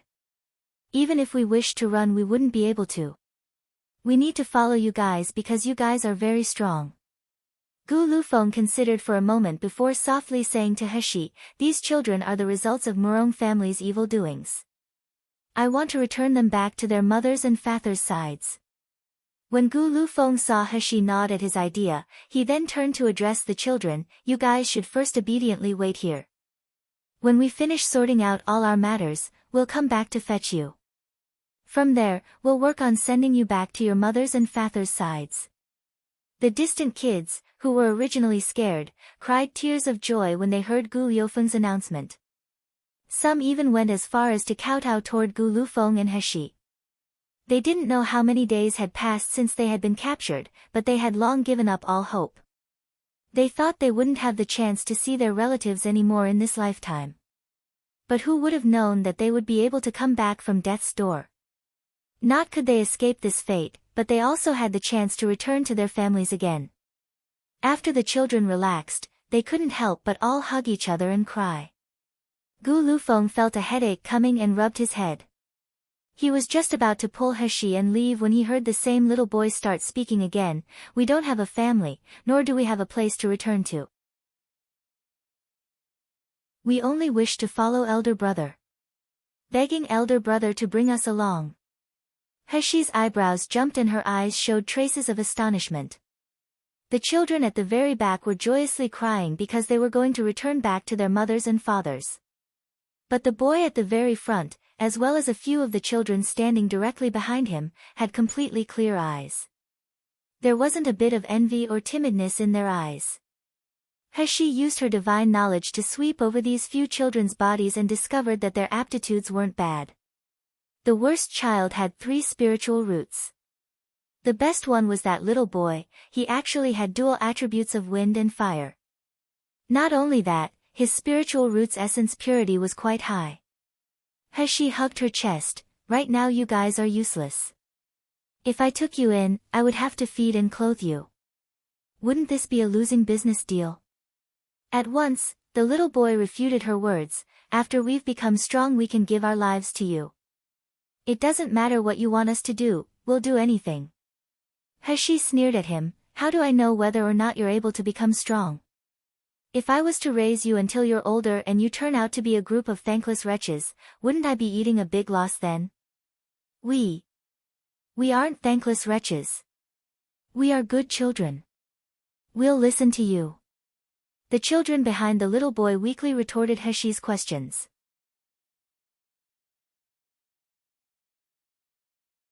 The little boy clenched his teeth and raised his head to say, "Or, you can turn me into a slave. I know all martial artists can have slaves. This way you don't have to be worried about whether or not I'll run away, right?" The corner of Hashi's eyes slightly jumped. "Do you know what it means to be turned into a slave? Spirit soul slaves must draw out a part of their soul. This means that if you want to cultivate in the future, you won't be able to amount to much." The little boy's face twisted with pain when Hashi said that, but when he turned back around to look at the naive faces of the children behind him, he still clenched his teeth and told Hashi, "I'm willing to be your slave, but you have to agree to let all of us follow you. Moreover, you can't turn them into slaves." They both stared at each other, neither backing down. There was obvious fear in the little boy's eyes and his body was shaking, but despite this, he didn't hesitate. At last, a satisfied expression appeared on Hashi's face. She took out a porcelain bottle and threw one at him, faintly saying, "If you became a spirit soul slave, your strength would greatly decline. Why would I raise a useless piece of rubbish, to play with it?" Since you guys are so confident that you won't betray me, each of you has to swallow one of these pills. This is a medicine that I refined myself, its purpose is to control people's hearts. As long as you don't change your mind and decide to betray me, the poison won't flare up. But if there's any disloyalty on your part, this pill will let you taste the feeling of being unable to beg for your life nor for your death. How about it, are you guys still willing to swallow it? The little boy held onto the porcelain bottle and hesitatingly said, "We all have to eat it?" "Of course." Hershey faintly laughed. "Granted, even if you're able to guarantee that these children won't betray me today, what about in 10 or 100 years? I stick by my words, I refuse to raise a bunch of thankless wretches." "Okay, we'll swallow it." The little boy clenched his teeth and opened the porcelain bottle. He poured one pill out and then swallowed the entire thing in one go. For the most part, the children behind him were all still ignorant to what was going on. When they saw the little boy swallowing the pill, they each obediently grabbed one pill from the boy and swallowed it, yet they didn't know what the pill was for. Satisfied, Hershey nodded her head. "Very good. Since this is the case, stay here first and wait with those other little fellows. Once we're done dealing with our matters, we'll come get you all." When the little boy heard of Hershey's plan, his face immediately showed doubt and he nervously asked, "We all swallowed your medicine, you won't go back on your word, right?" Since a young age, he had roamed around alone. He'd long grown accustomed to adults' mean features. Even if the elder brother in front of him caused him to unconsciously want to draw closer, he still held some suspicions in his heart. Hershey sneered, "If I were to abandon you guys, would you be able to keep up with me? Would it be necessary for me to waste a bottle of pills?" After she finished speaking, she didn't wait for the little boy to reply before grabbing onto Gu Lu Feng. Their bodies both flashed and then disappeared. Dazed, the little boy stood still and stared at the spot Hershey and Gu Lu Feng were just at. Then, he snapped out of it and wiped at his still bloody-smelling face. Grinding his teeth, he muttered, We'll just wait here. Elder brother will definitely quickly come and bring us out." These words were comforting to all the children in the basement, including himself. In the dark prison, Murong Feng's hands gripped onto a lash that had been dipped in salt water and firmly wiped a woman on the floor. The woman's hair was in disarray, her whole face was blood-stained, and her body was full of bruises. As she was being whipped, she couldn't make any sounds aside from howling and crying.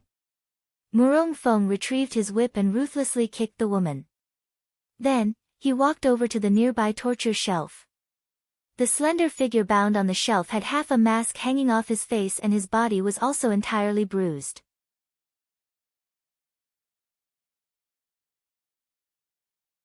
Chapter 476 Torture. His eyes were filled with pleading and dread and his mouth was wide open. But even after it was wide open for a while, no sounds came out. Murong Feng looked at the man that had been bound by black iron chains and sneered, "How is it, Murong Lu Feng? Do you still not wish to surrender? Do you want to continue watching your mother being whipped?" The man bound up desperately wanted to speak, but even though his mouth was wide open, he couldn't say a word. He was so frustrated that even tears began to roll down his face. But apart from twisting his face, he couldn't make any other sounds. Forget it. Murong Feng serenely said, "I originally wanted to ask about that genius Dr. Shi's identity. But since you can't see good from bad, I'll just act as if I never had you, this son." As Murong Feng was speaking, his face exposed a sinister and demonic expression. In one fell swoop, he ripped the man's half-on mask off. Soon, a beautiful face appeared in front of him, but his face was riddled with bright red scars. Now that our Murong family has the cold food pill prescription, that genius Dr. Shi isn't significant anymore. But you're just like that coquettish and sly mother of yours. Since birth till now, you've seduced countless people, correct? Since it's like this, I'll just send you to the Black Law Protector, Mr. Liao. He loves to play with handsome men the most. If he's happy with you, he'll feel more inclined to give us pill prescriptions that are better than cold food. Yuan filial son can be considered to have made some contribution to Murong family, he. As Murong Fong was speaking, the man tied to the torture rack opened his eyes wide and his whole body was shaking. Once Murong Fong finished his sentence, he immediately began to struggle. His mouth was wide open, as if he wanted to yell out. However, apart from the clanking of the black iron chains, his throat seemed as if it had been pinched closed. Apart from ear-piercing, sounds, he couldn't produce any other sounds. His tears and mucus filled his face, causing him to lack his ordinary quiet and proud aura. Instead, he seemed like a petty and low coward. It was truly pitiful. When Murong Fong saw him looking like this, he thought that he had finally scared him senseless with his torture and he became filled with pride. Taking a pill out, he stuffed it in Murong Liufeng's open mouth. Swallow this changing result pill. You won't be able to revolve your spiritual force in 7 days. Even if you're at the summit of gold core stage, it's useless. All you can do is lie down on Mr. Liao's body and tactfully cater to him. After 7 days, I'm afraid that Mr. Liao would have already used double cultivation method and dried you out completely. Gu Yulan and Murong Lu Feng, this is the result of you two sluts rebelling. Finished speaking, Murong Fong waved at something behind him and coldly said, "Get this cheap woman locked up for me again. As for this bast, properly tidy him up and nicely send him over to Mr. Liao for me." As he watched Gu Lu Feng being carried out, Murong Fong felt something unpleasant in his heart. Turning around, he walked over to the alchemy room. Over these past few days, he had been so busy, his feet barely touched the ground.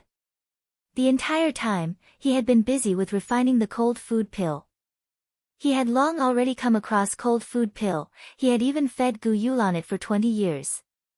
However, he had always only been able to get the finished product of cold food. He had never thought that his Murong family would be able to refine them.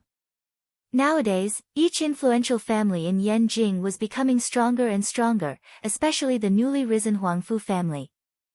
Huangfu even had a few experts at the summit of gold core stage.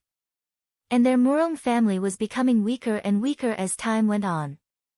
Gold core stage martial artists were few and far in between. The medicinal hall marketplace had been completely dominated by Naylan family and Xingda Hall, and they were completely unable to get involved with the army.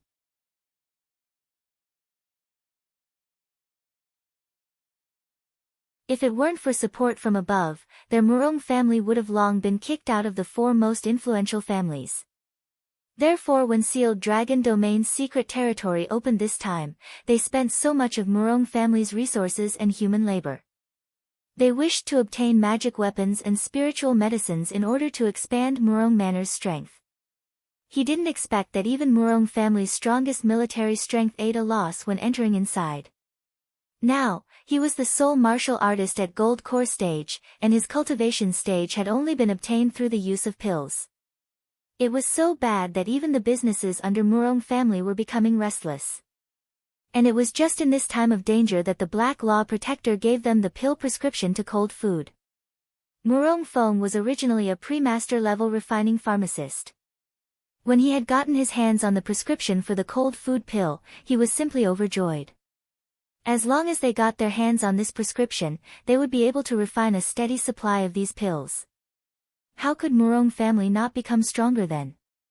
Even Murong family didn't have any martial artists at gold core stage to oversee things. He was confident that having cold food pills in his hand would be able to have 10 or 100 gold core stage martial artists bowing to them.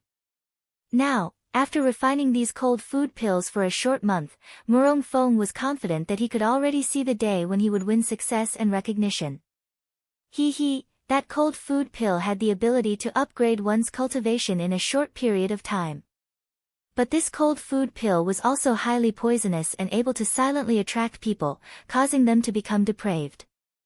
As long as someone took the cold food pill to a certain degree, they would become dependent and would find it hard to stand the withdrawal stage of the drug, regardless of their cultivation level. By that time, forget about even asking them to buy the pill using crystal stones. Even if Murong Fong asked them to kill people and commit arson, they wouldn't even hesitate to do it. Even now, you can see that all the people who have purchased the cold food pill haven't stopped buying them.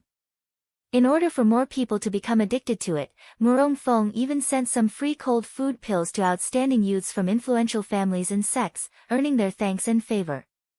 Once the right time arrived, these people would become their puppets and involuntarily sacrifice themselves for Murong family, ha ha ha. It was just that the materials needed to refine cold food pill were extremely rare and the process of refining the pills weren't easy either. Adding on to this is the fact that Murong Feng getting his hands on the pill prescription for cold food also came with a price. Murong family had to give the Black Law Protector an enormous amount of cold food pills each month. This allowed Murong Feng to pass these several days without pain and happiness. Apart from venting his feelings out on Gu Yulan and Murong Lufeng by torturing them, he spent the rest of his time in the refining room refining the cold food pills. Therefore, he was even ignorant of the situation regarding Murong Qianjian going to Xingda Hall and losing his life. Murong Feng just brought the materials into the refining room when he suddenly heard a miserable scream from outside the refining room. Immediately following this, a bloody light spilled onto the doors and window and the originally tightly closed doors were energetically pushed open. Murong Feng's face deepened and the pressure from his body immediately emerged. Wanton, who dares? He was in the middle of his sentence when he found that no more sounds were coming out of his mouth. His eyes went wide and his whole face was full of disbelief. It was as if his voice had been cut off and couldn't be used again. All Murong Feng saw was a youth carrying a sword slowly walking in through the door. The man's features were romantic, his peach blossom eyes felt as if they sucked in people's souls, yet they still kept a cold light in them. But a sinister-looking scar rested on this man's face, it horizontally ran from his forehead, passing by his nose, and to his cheeks. He held onto a long sword as he slowly walked inside. His clothes lifted up without wind and he held an unspeakable confidence that was clearly distinguished. He carried a feeling of frostiness and looked like a demon that had walked on red lotus petals to come here. At the first glance Murong Feng took at this man he cried out in fear, "How come you're here, Murong Lufeng?"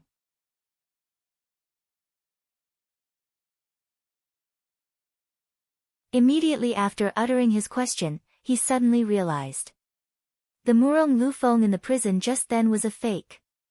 He didn't doubt or guess this, he was certain that this was true. When he saw the coldness that enveloped Gu Liufeng's person, he realized that the real Gu Lufeng wouldn't show frightened or pleading expressions, even if his whole body was filled with bruises. And he definitely wouldn't be scared, crying, and begging for forgiveness. You would be able to identify the true Gu Lufeng by just looking at his eyes. They were clear, fervent, and decisive. Naturally his eyes were very different from Murong family's, so much so that Murong Feng even loathed them. After thinking to thus far, Murong Feng suddenly became full of alarm. His eyes were wide with panic and with a trembling voice, he asked, "You? If you're here, then who is the Murong Lufeng in the prison?" Gu Lufeng arrogantly looked at Murong Feng and coldly laughed at him. "Murong Feng, you hid day after day in here, refining pills. Don't tell me that you didn't feel that you haven't seen your beloved son and wife for so many days." Murong Feng's temple palpitated and he recalled that Madame Murong's servant girl had told him several days before that both Madame Murong and Murong Linfeng were missing without a trace. At the time his hands were full with refining pills and didn't have time to pay attention to some missing person. All he thought was that the two of them had gone somewhere to relieve their boredom. Could it be that wasn't it? If it wasn't, where could they have gone? Gu Lufeng lowly began to laugh, his laugh was laced with evil intentions. "What? You still haven't figured it out? Or could it be that you still don't want to believe things when they're right in front of you? To tie a man up with black iron chains, to scald and whip him day and night, and to lock a woman in a tiny suitcase and arbitrarily bully and humiliate her in that dusky dungeon. Murong Feng, you're very clear on those feelings, right? But unknowingly, that person you scalded and whipped was your beloved son. The woman that you locked in a tiny suitcase and tortured until she turned into an idiot is your first wife. Who knows what you must be feeling now? Ha ha ha, no. This isn't possible. This can't be possible." Murong Feng suddenly let out a hysterical shout and threw himself at Gu Lu Feng. "You vile son, it was you, this vile son, that caused me to bring harm to Lin Feng. You made me bring harm to Lin Feng's life." Just thinking about the fact that he had just sent his own beloved son to that perverted Mr. Liao to play with, caused Murong Feng to feel as if his whole world had been shaken. His heart felt as if it had just been torn to shreds.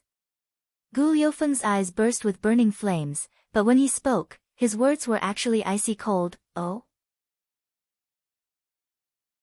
So your son was actually tortured to death by you? Big congratulations to you. You thought that the person you were torturing was Murong Lu Feng, so you didn't care about his life or death.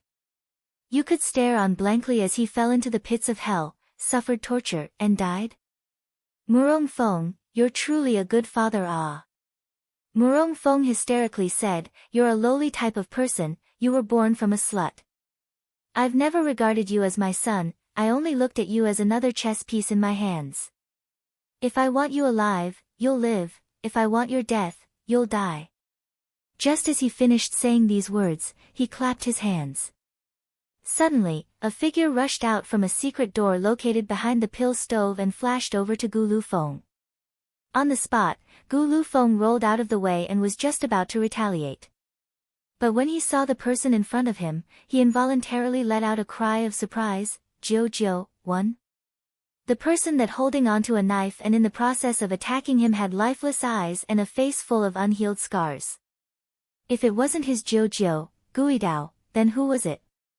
One, Jiu, maternal uncle.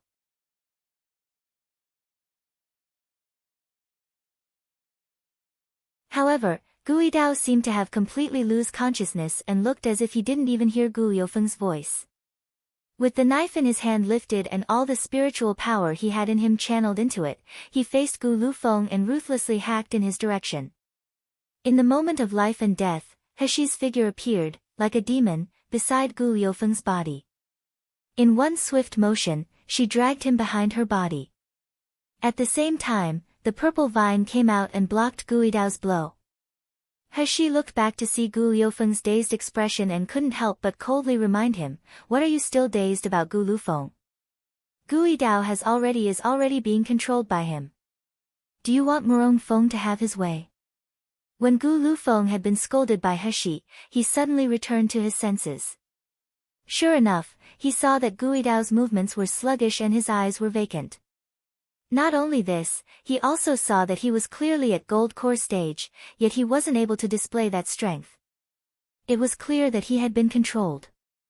Moreover, it wasn't just an ordinary control over a slave. Gu Lufeng tightened his fists.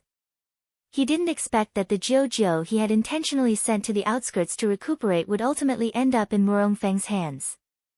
No wonder he hadn't received any replies from Guidao after sending multiple letters after he had rescued his mother. When Murong Feng saw Gu Lufeng seething with anger, he couldn't help but laugh and sneer at him. "Do you wish to know how I captured this man? When he heard that you were imprisoned by me, he foolishly ran over here to rescue you, all by himself. In the end, he just happened to have gotten into the Black Law Protector's hands. Ha ha ha. Death was near from him, yet this man was still yelling out your names, Gu Lufeng and his mother's. That type of manner is truly nauseating. But, that's all in the past. Nowadays he's my puppet. If I order him to kill people, he'll kill people. If I tell him to go die, he'll go die." When he finished speaking, the spiritual power in his body flowed out and he coldly ordered Guidao, "Go and kill those two for me. Don't be stingy with your life, fight as if your life depends on it." When Guidao heard Murong Feng's words, he looked like a puppet that had just been switched on. The knife in his hand raised and he ruthlessly chopped down at Gu Lufeng. Gu Lufeng raised his long sword several times to retaliate, but when he saw his Jiu's face, he couldn't help but lower his sword again and blindly evade his attacks. All the while he was shouting out, "Jiu, I'm Lufeng ah. Quickly wake up. Ha ha ha, wake up. Don't dream." Murong Feng loudly laughed, "Who let him have such bad luck and made him bump into the Black Law Protector? Nowadays he's long since already lost his soul and become a mindless battle puppet. It's better if you wait until your next lifetime for him to wake up. Ha ha ha, Gu Lufeng looked at Murong Feng with scarlet red eyes and pounced on him. Murong Feng, you brute. I'm going to kill you. However, a knife quickly cut horizontally in front of him, blocking his road. Gui Dao was fighting like his life was on the line. Unless Gu Lufeng moved to kill him, he would be unable to forcefully make him withdraw. Gu Liufeng's heart was filled with discontentment and hatred, but he couldn't vent his feelings. It caused him to want to dismember Murong Feng into 1,000 pieces. Suddenly, he heard Heshi's clear and cold voice sound out from beside him, I'm stalling Gui Dao, you go capture Murong Feng. Regardless of what disease it is, capture the person and clearly look into it before making any other decision. If you act so impulsive and don't form a plan, aren't you just falling right into Murong Feng's calculations? Gu Lufeng heaved a sigh and the anger and franticness in his heart slowly washed away and he became serene. That's right, he had Shiyu by his side. As long as Shiyu's here, Jiu had a chance to be saved. Even if Jiu's soul was lost and he was unable to recover, he will certainly make Murong Feng, that brute, pay the price.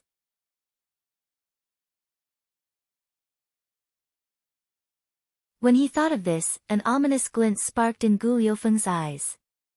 Seconds later, he disappeared from where he originally stood, like a phantom. At first, Murong Feng was looking incredibly carefree as he stood there. Then, all of a sudden, he saw Gu Lufeng disappear and then saw his figure flash moments later. To his surprise, Gu Lufeng appeared not even 5 meters away from him. Murong Feng paled from fright and took out his magic weapon, completely flustered. He was the most skilled at refining pills in Murong family, even his cultivation level was only as a result of pills.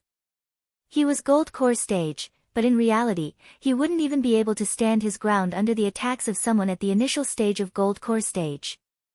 And what about Gu Lufeng? His cultivation level was a result of a secret technique with the cost of burning away his life in order to forcibly rise in level.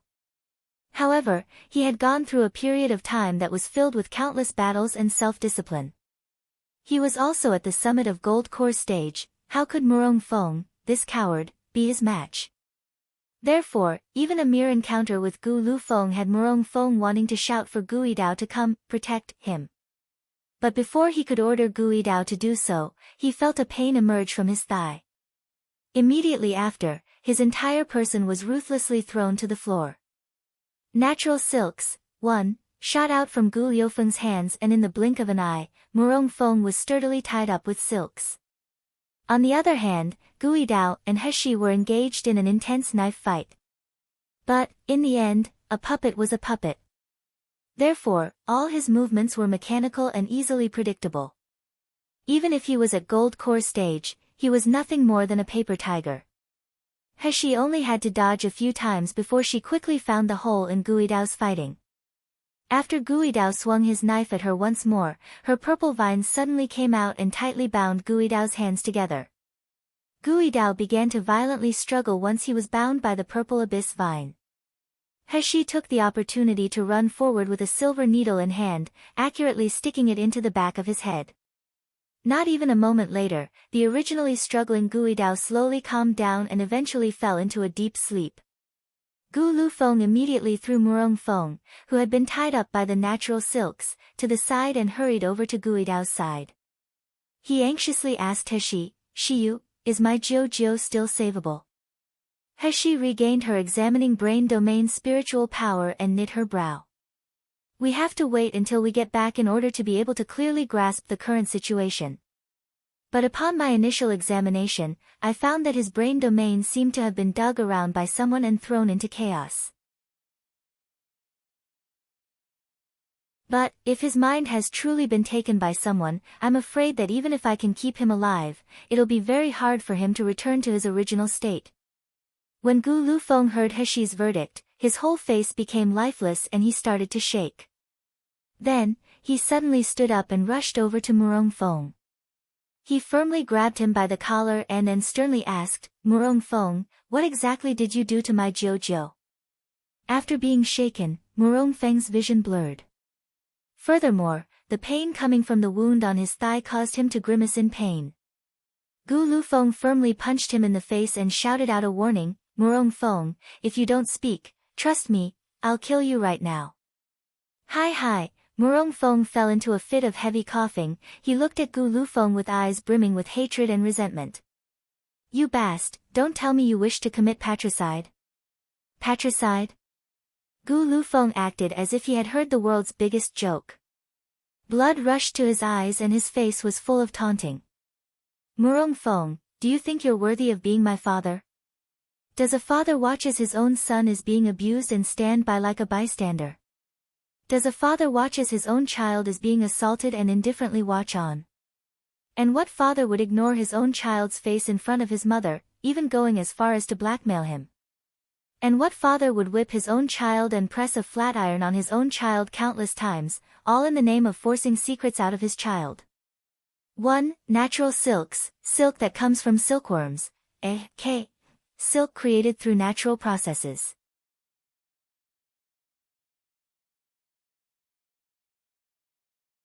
Murong Feng, you're such a brute, yet you actually still dare to call yourself my father? I see that you're really unworthy of being called a person. Murong Feng's eyes were red due to Gu Lufeng. He seemed like he had seen an evil spirit and had been scared out of his wits. His body could only recoil backwards. But, he suddenly seemed to have thought of something. He raised his voice and said, "Even if these scenarios are true, so what? It can't change the fact that I'm your father. The blood flowing in your body is my blood. The skin on your body was something I gave you. Would you be alive on this world without me? I can treat you however I want to treat you, these are the rights I'm privy to. If you were to kill me, you would be branded with the accusation of patricide. You wouldn't be able to wash this crime off your body in your whole lifetime. In the future, you'd face heaven's wrath. Ha, yes, heaven's wrath." During their promotion, every martial artist had to overcome their own demons. The higher the martial artist's cultivation was, the stronger their demons were. At the moment, Gu Lufeng was at the summit of Gold Core stage. Sooner or later he would have to face the point at which he broke through to nascent soul stage. At that time, his crime of patricide would most likely become his scariest demon. When Murong Feng thought of this point, he thought he had figured out Gu Liufeng's fatal weakness. He suddenly burst into laughter and was unable to continue arrogantly spewing words. "There's also that slut Gu Yulan. I allowed her the chance to hand the things over, but she actually didn't agree to living or dying. She even wanted to elope with another man. Ha. But can she run away? What chastity does she have in front of my face? In the end, she ate the cold food pill and turned into a slut. In order to obtain a cold food pill, she obediently knelt in front of me and licked my leg, begging me to hand one over to her. Even when I sent her to the Black Law Protector, she still obediently lied under 3 men and moaned. Ha. No wonder she bore such a disgraceful, lowly breed of person like you, she's a loose woman." Gu Lufeng suddenly extended his arm out to ruthlessly pinch Murong Feng's neck. His eyes were bloody red and the veins on his hand became prominent. Murong Feng's eyeballs protruded out when he was pinched by Gu Lufeng. Challenging words still spit out from his mouth, "You dare. Patricide." Heaven's wrath, slender, white jade-carved hands softly pressed down on Gu Liufeng's veiny hand. A pure cold voice quietly said, "Gu Lufeng, don't be impulsive, I still have things to ask him." Gu Lufeng took a deep breath before releasing his hand. Murong Feng fell to the floor with a loud bang. He let out a lung-splitting cough and still continued to rain down curses on Gu Lufeng, unfilial son. "Bast. Hi, you're disgraceful, you don't deserve a good death." Hi. He still hadn't finished speaking when a purple vine came out from Heshi's hands and ran over to Murong Feng, ruthlessly whipping his face.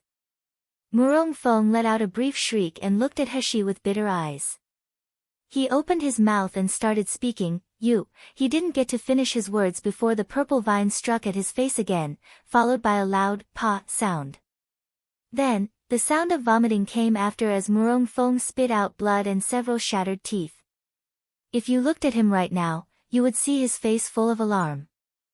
Heshi lightly laughed and warned, if you curse myself or Gu Lufeng again, I won't mind completely knocking all your teeth out.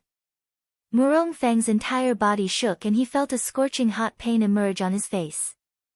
After a long time passed, he rushed to Heshi and angrily yelled, I'm warning you guys, If you guys kill me, you'll regret it later on. If you guys killed me, you wouldn't be able to run away. Heshi's face filled with contempt and she sneered at him, cutting him off, will regret it? Based on your Murong manner, that can't even be seen publicly. Oh. Or is it based on Murong Hai and Murong Zhangfeng who have both turned into watery blood in sealed dragon domain's secret territory?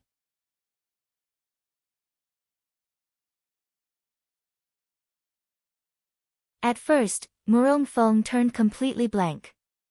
Then, his face greatly changed. Despite the fact that he was bound together, he still threw himself at Heshi. You know how they both died. Was it you that killed them? Slut, exactly what kind of person are you? When Murong Feng uttered these words, the purple vine suddenly perked up and firmly landed a slap on Murong Feng's face. This time, Murong Feng's nose was fractured, causing him to start screaming in pain. Heshi coldly said, right now, it's I who's interrogating you. You say that we won't be able to run. Who's the person behind Murong family? Is it the person who wears that gray cloak? At first, Murong Feng was still letting out miserable screams, but when he heard the last part of Heshi's question, he became startled. How could you know? You've seen him. Suddenly, he seemed to have thought of something and his face greatly changed. That night, the Black Law Protector's feeling of someone spying in the manor, that was you, wasn't it? Exactly what type of person are you? You're clearly at Foundation establishment stage, yet you're able to evade the Black Law Protector's probing. The Black Law Protector is an expert at nascent soul stage, nobody can evade him, Black Law Protector? Heshi knit her brow, he's the same person who also holds Jia Idao's soul. That's right. Murong Feng clenched his teeth before saying, the Black Law Protector has a refining soul banner on him, it's an extremely difficult to deal with magic weapon. That Gui Dao overestimated himself and ran over here to rescue Murong Lin Feng, that animal. Consequently, he had been sacrificed by the Black Law Protector to his banner and had his soul refined. Since his soul has been completely taken away, Gui Dao can be considered immortal. Then why is he a puppet now? Murong Feng's face held hesitation, he didn't wish to reveal this. But he saw the purple vine, in Heshi's hand, perking up and became scared again.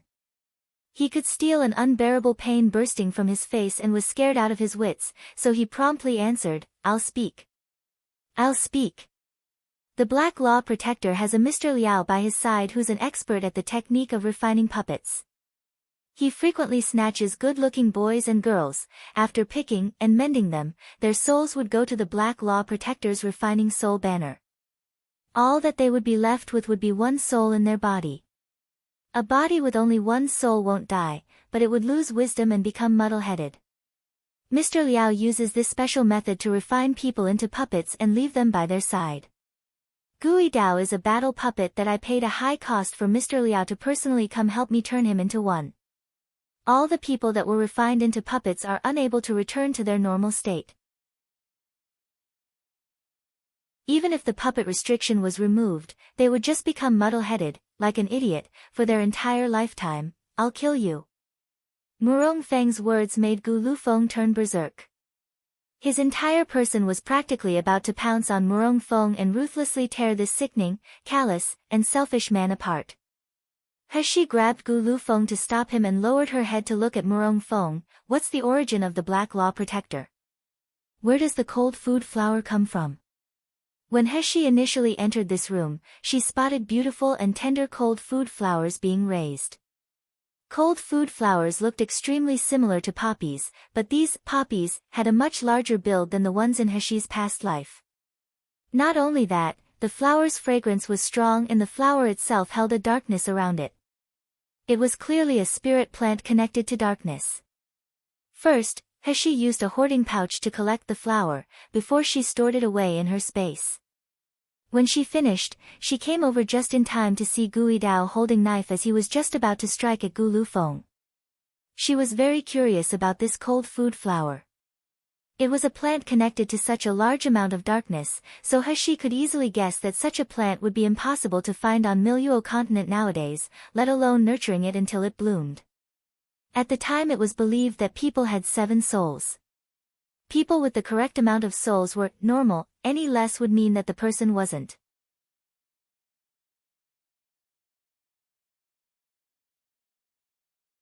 When Murong Feng heard Heshi's question, his entire body began to shake and he violently shook his head. I don't know. I don't know. I only know that the Black Law Protector sent these cold food flowers and the prescription to the pills so that I could refine cold food pills. I truly don't know anything else. It wasn't that he didn't want to say it, it was that he couldn't. Murong Feng was clearer than anyone else on the Black Law Protector's vicious and merciless ways. If he leaked information that shouldn't be leaked, then Murong Feng didn't even dare to imagine the downfall of Murong family. When Heshi heard Murong Feng's denial, her lips picked up in a radiant curve and she asked, her voice clear and pleasant, "Oh?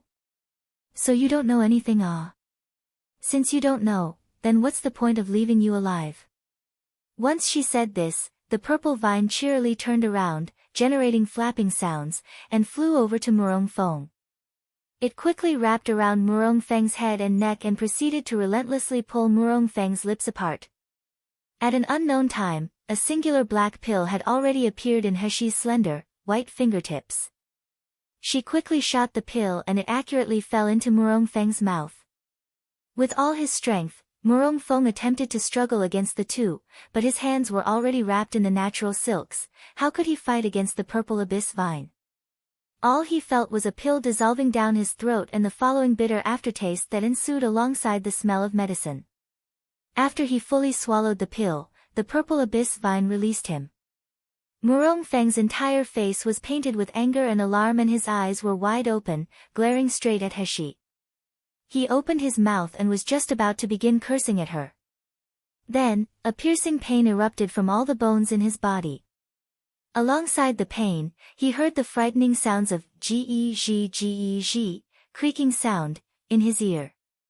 It felt as if there were countless insects digging into his bones and simultaneously gnawing at them. Ah, ah, ah. Murong Feng's face twisted from the pain and he was screaming and rolling about on the floor. The feeling of his bones being slowly gnawed on and his flesh being mixed into the broken bone fragments was too horrible and too painful. However, the strangest part was although that he was clearly experiencing an immense amount of pain, from an outsider's perspective, he didn't have any marks on his body, whatsoever. He incessantly beat his own joints and bones, but apart from fracturing them, there was no other way to cease the pain. Spare my life. Spare my life. I'll speak. Woo woo woo. I'll speak. Murong Feng crawled over to the side of Heshi's leg and begged her in the midst of the waves of pain.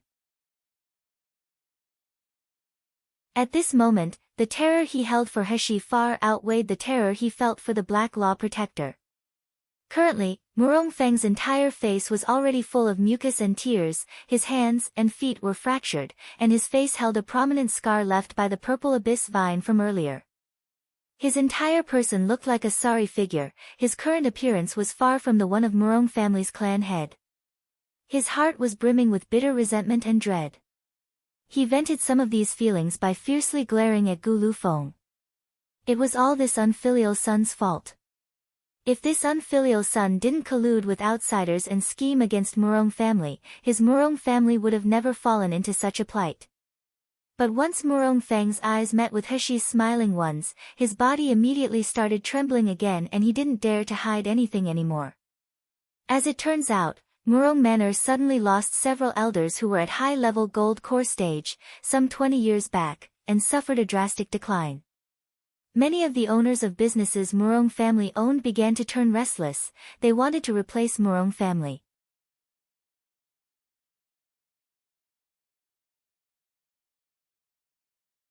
During Murong family's desperate time, a person proclaiming themselves as the Black Law Protector suddenly appeared and he sought out the clan head of Murong family at the time.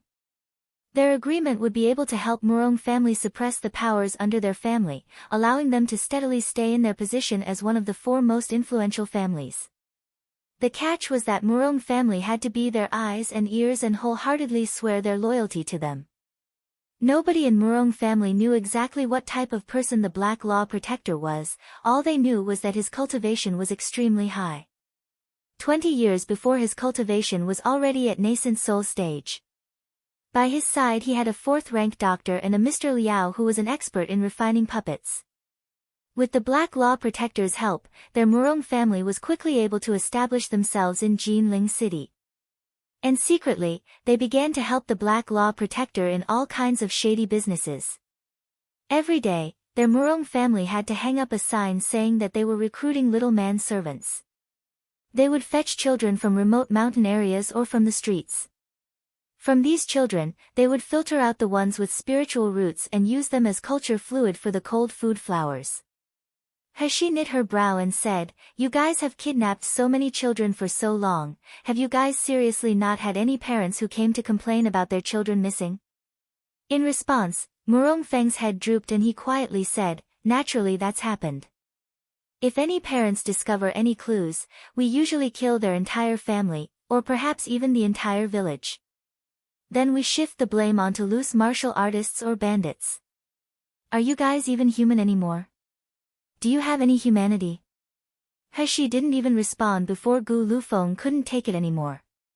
He walked over to Murong Feng and firmly kicked him. "Could it be that you guys are the only people on this world and other children and people are nothing more than brutes? Even if they are brutes, that's still a life.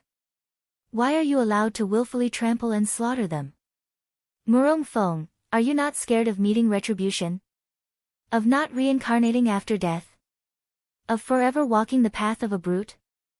Murong Feng was only afraid of Hashi, he held much hatred toward Gu Lufeng.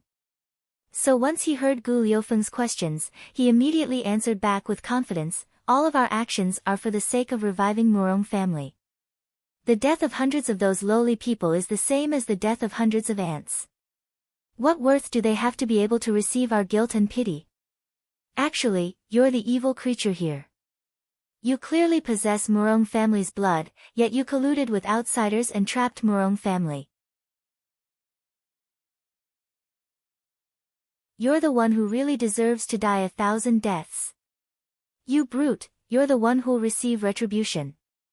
The long sword in Gu Liufeng's hand suddenly transformed in his hand. Step by step, he walked over to Murong Feng. Murong Feng saw that his eyes were even more red than before, it looked like blood was practically about to drip down. And each step Gu Lufeng took, the killing intent on his body became even thicker. This caused his heart to burst with intense fear.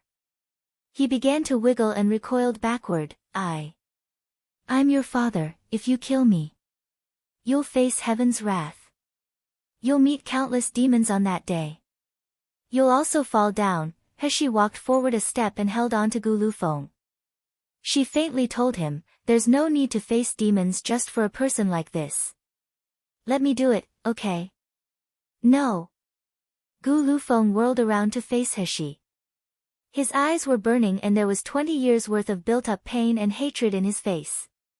But more than that, there was determination. "Shiyu, you've already done enough for me. I want to personally end this person's life." A sneer appeared on his face. "Do you know how much I abhor my name Murong Lufeng? How much disgust I hold for Murong Feng? But unfortunately, his blood flows through my veins. This is a sin I can't avoid."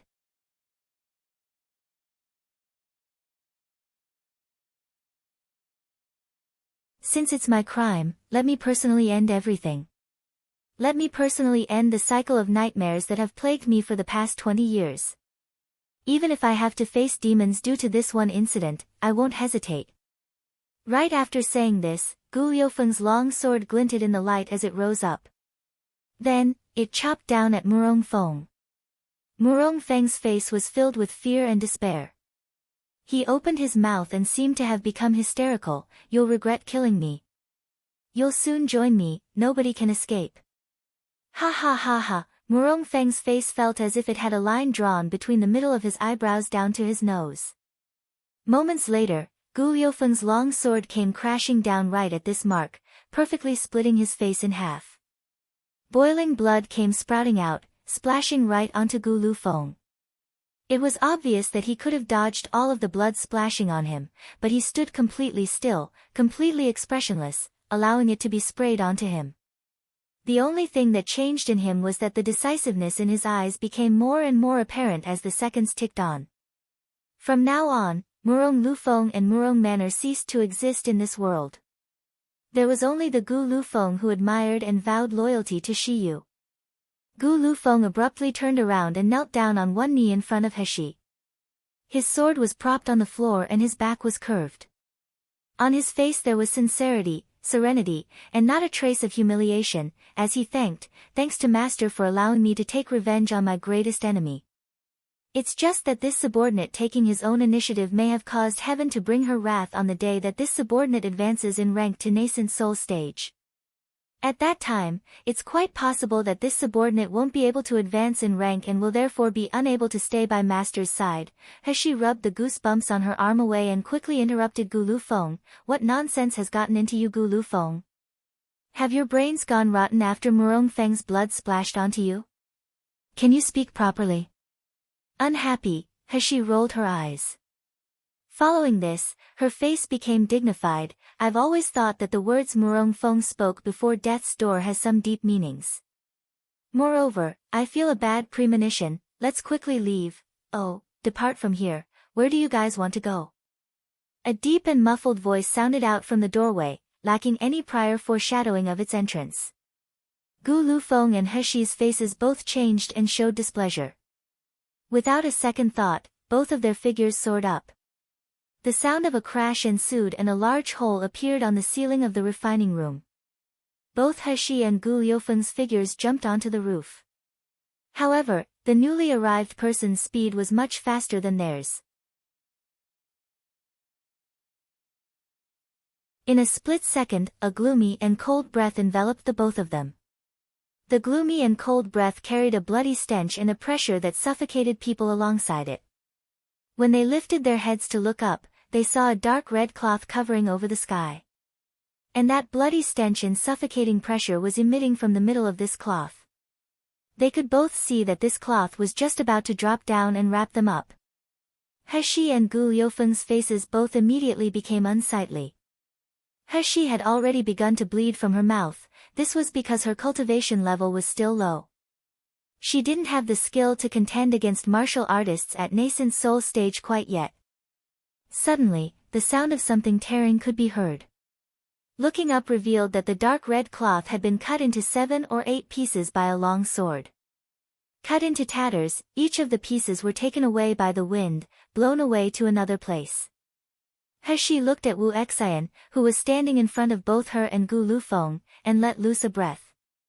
Then immediately after, her hand flew to her stomach and she vomited a mouthful of blood. Shiyu, are you okay? Gu Lufeng worriedly supported her. Heshi shook her head, nothing's wrong. Wu Exayan, be careful, this person's cultivation level is higher than yours.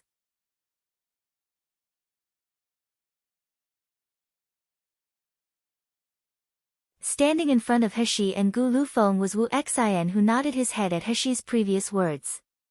His expression was grave and his eyes held an icy and bloodthirsty glint on them as his gaze landed on the distant male. The male wore clothes made out of ashy, coarse cloth. His body was covered by a black cloak, which had a high collar that covered his face. The only thing exposed were a pair of falcon-like eyes that peered at them from the darkness. It seems like this is the Black Law Protector Murong Feng was mentioning. The cloaked man was currently standing opposite to Heshi, Gu Lufeng, and Wu Exayan. His appearance seemed relaxed and his eyes were brimming full of arrogance as he looked over at them. His eyes slowly shifted over to Wu Exayan's body and he softly laughed. You actually have a nascent soul stage expert, no wonder Murong Feng fell. With great difficulty I nurtured that dog for over 10 years, but he was disposed of so quickly, it's such a pity. What price are you guys planning to pay for making me lose such a handy dog?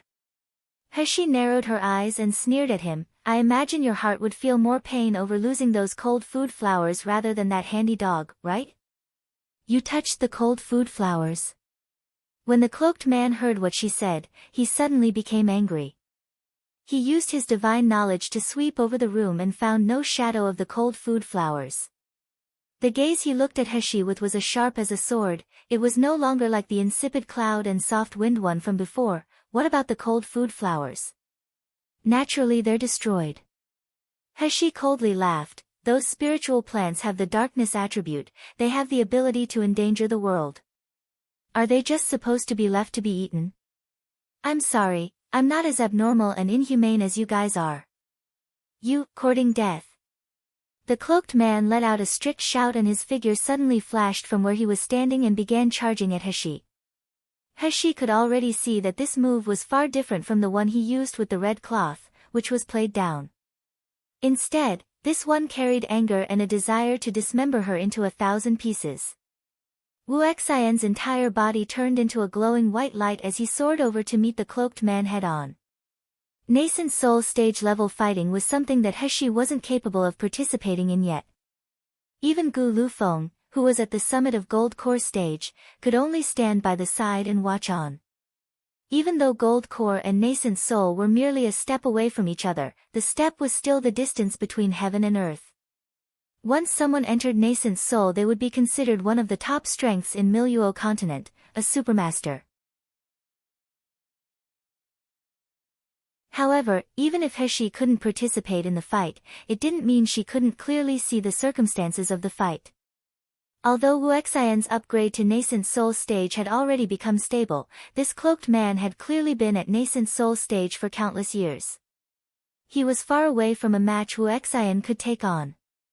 Hashi's brows wrinkled, her brows then seemed to have thought of something. From her space, she took out a golden, long sword and threw it over at Wu Xian, instructing, "This is a replica of Killing Sky Sword, it's suitable to all martial artists with thunder and fire attributes." After she threw the long sword over to Wu Xian, a sudden boom sounded out and Wu Xian flipped over in the air.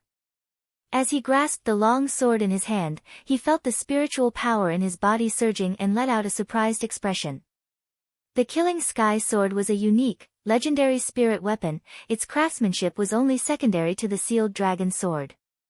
The replica of the Killing Sky Sword couldn't recreate the same power as the original sword, but compared to ordinary flying swords, its power already far surpassed them. As expected, after Wu Xian began using the Killing Sky Sword, his strength suddenly rose. For a moment, Wu Xian and the cloaked man were evenly matched. And the cloaked man's face changed colors when he saw this new advancement. Whilst he was fighting with Wu Xian, he also began to yell at Hashi, "Youngster, what kind of person are you? The Killing Sky Sword has long been lost, even the replica of it hasn't been seen in the world for 100 years. How come you have it in your hands?"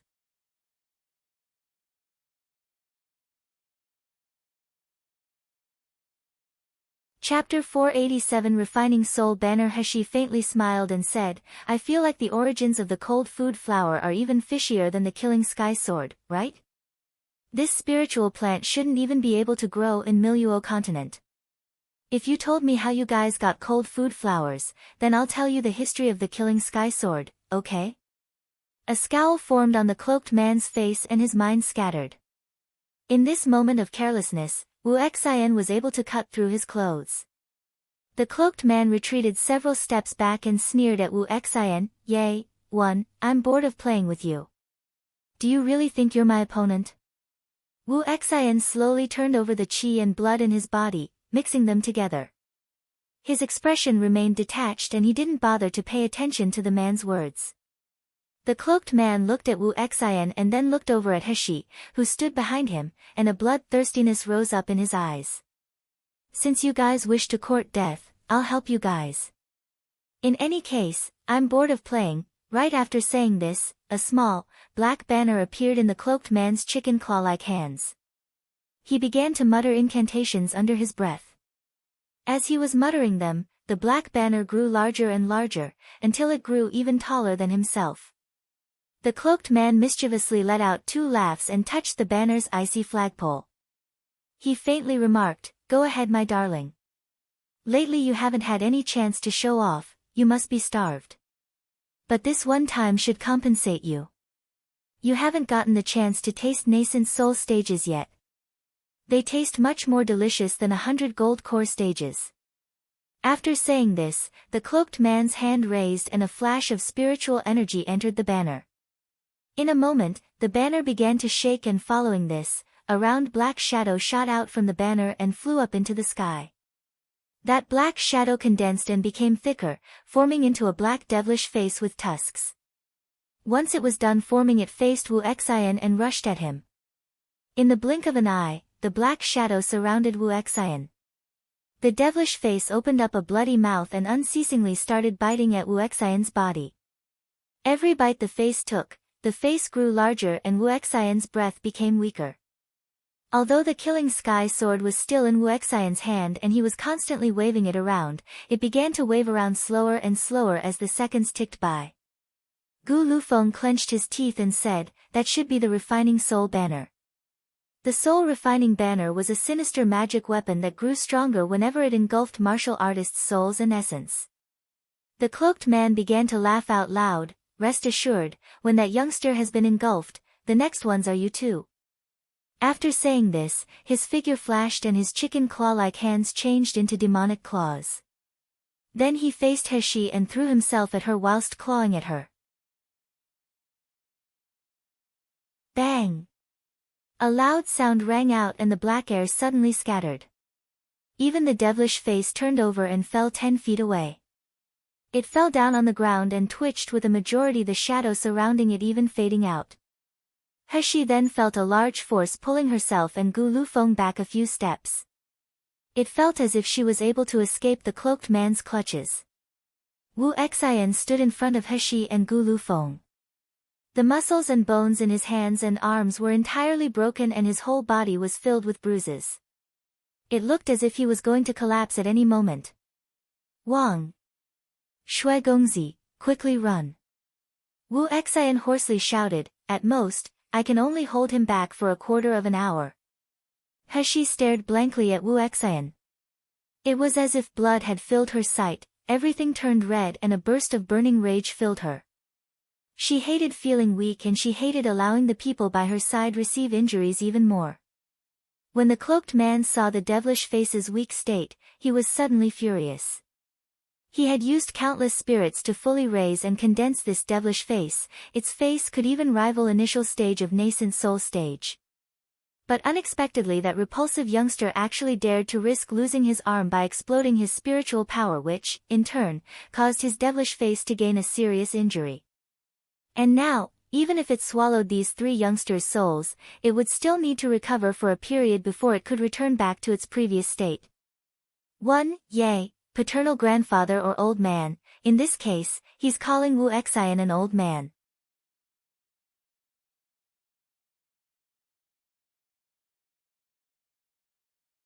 Thinking up to here, the cloaked man clenched his teeth, then bit down on his tongue, intentionally injuring it in the process. With a mouthful of his own blood essence, he spit it out onto the refining soul banner. "Want to leave? Don't dream. Today, none of you should think of leaving." Once his words went out, the originally weakened and unable to move devilish face suddenly became enveloped in a red light and a malicious howling and crying face resounded around everyone. The devilish face moved and suddenly soared into the air. Before long it was already rushing over to Wu Xian, ready to begin a second round of attacks. The cloaked man let out a chuckle then sneered, "I want to see what method you use to defend yourself this time." Wu Xian was unable to lift one of his arms, his spiritual power was practically drained, and his entire body was littered with injuries. When Heshi saw that the devilish face was about to eat Wu Xian's head in one go, she suddenly summoned a golden ball of flames in her hands and flew over to the devilish face. When the cloaked man saw her actions, he began to laugh out loud. "Ignorant child, the black devil's face has a spirit body, how could an insignificant fire harm it?" But the smile on his face was quickly wiped away. Because once the golden flame made contact with the devilish face, the sound of burning sounded out and the devilish face twisted. It let out a pained expression before trying its best to run away. The cloaked man paled in fear. Spiritual fire. How can this be? You're only at foundation establishment stage. Even if you were able to practice and conjure up heavenly fire, you would still be unable to hurt the devilish face to this degree. You. Just what type of person are you? The black devilish face was a spirit. It feared all spiritual power attacks, but at the same time, it dirted spiritual power. Adding on to that was his blood essence, which supported the devilish face even further. Even if spiritual fire attacked the devilish face, it was reasonable to assume that his blood essence could dissolve it. But how could the cloaked man have expected the spiritual fire He released to have such high spiritual power and essence purity? His shock didn't last long though. Soon after, the cloaked man burst out into laughter again. Regardless of where your spiritual fire came from, for you to be able to release spiritual fire with such pure essence must mean that your soul is much more solid than that of an ordinary person. As long as my refining soul banner is able to swallow you and that youngster at nascent soul stage, its strength will definitely increase by tenfold. Ha ha ha. Coming here this time can't be considered a loss. Right after saying this, a black thread flew out from the cloaked man's hands. Before He would react, it had already restricted all of her actions. Zze, you're now my most precious treasure and the best food for my devilish face. If I were to let you die, where would I find someone with as solid a soul as yourself? Obediently wait here for me, wait for my devilish face to swallow that youngster with nascent soul stage. Then, I'll properly receive you. Ha ha ha. After saying so, the cloaked man's figure flashed and he directly threw himself at Wu Xian. The current Wu Xian was completely spent. He was even unable to use the killing sky sword. Killing him would be a simple feat however. Just as the cloaked man flew up, a strong wind suddenly hit him. Peng was the only sound that was heard and the cloaked man felt as if he had been hit by an iron board. His entire person fell down and he let out a groan when he hit the floor. Ay, my bottle gourd, my fine wine, it all spilled. The entire thing spilled, outrageous youngster, actually daring to spill my fine wine. Quickly compensate me. She suddenly blanked. She knew this voice and its all too familiar intonation. Sure enough, the wrinkled face of an old man appeared in front of her face, growing larger and larger as the pungent smell of wine hit her in the face. When the old fellow seemed to have clearly seen her, he suddenly let out a laugh. Ayya, my obedient disciple, how could you be here? Ah. How coincidental, too coincidental. Seeing as you can't move, has someone bullied you? You tell me and I'll go hit him for you. 1. Bottle gourd, a type of vine that's grown for its fruit. When harvested young, it can be eaten as a vegetable and when harvested mature, it can be used as a utensil once dried.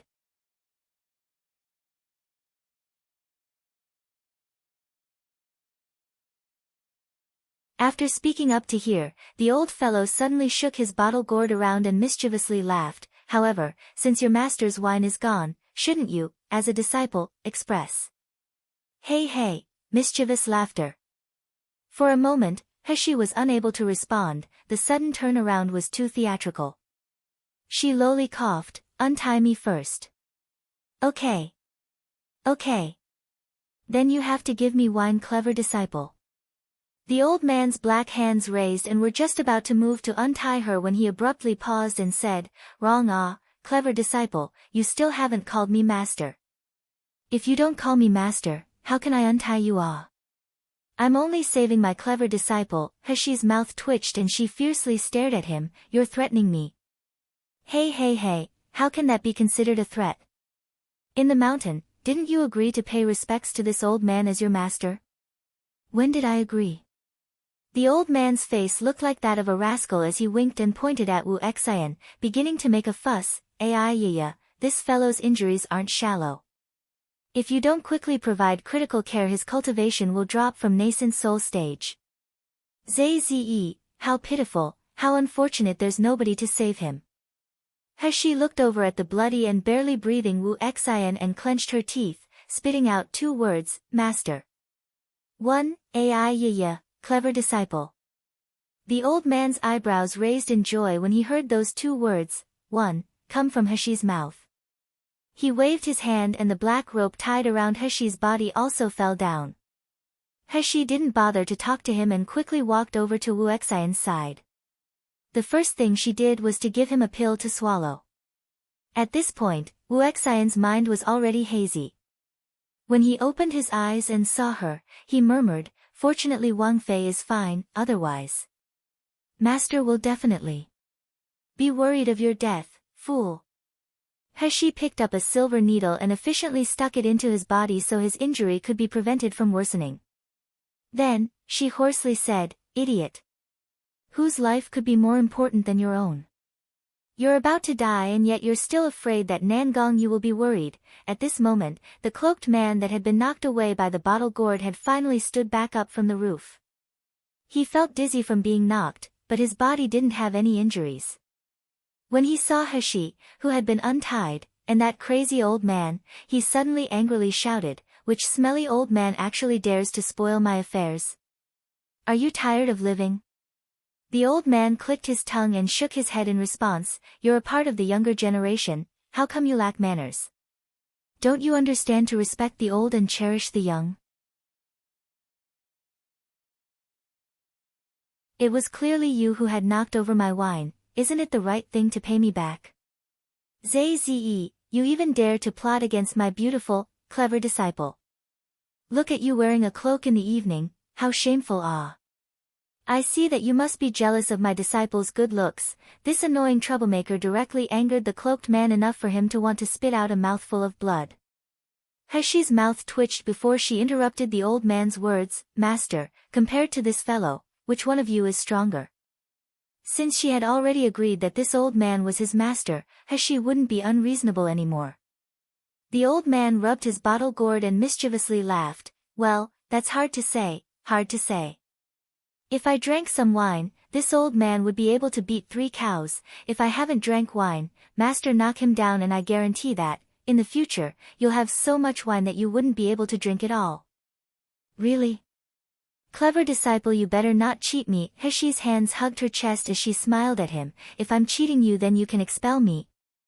Aiya, how could that be done? You're the clever disciple that I worked so hard to get. 1. Master. In Chinese, master is comprised of 2 characters, Shifu.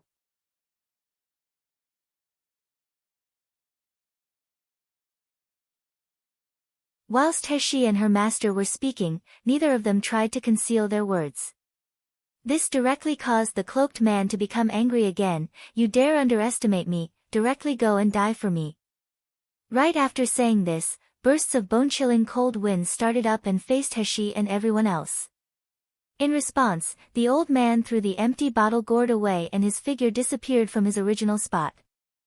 Heshi hadn't even reacted to what he had just done when she suddenly heard pang.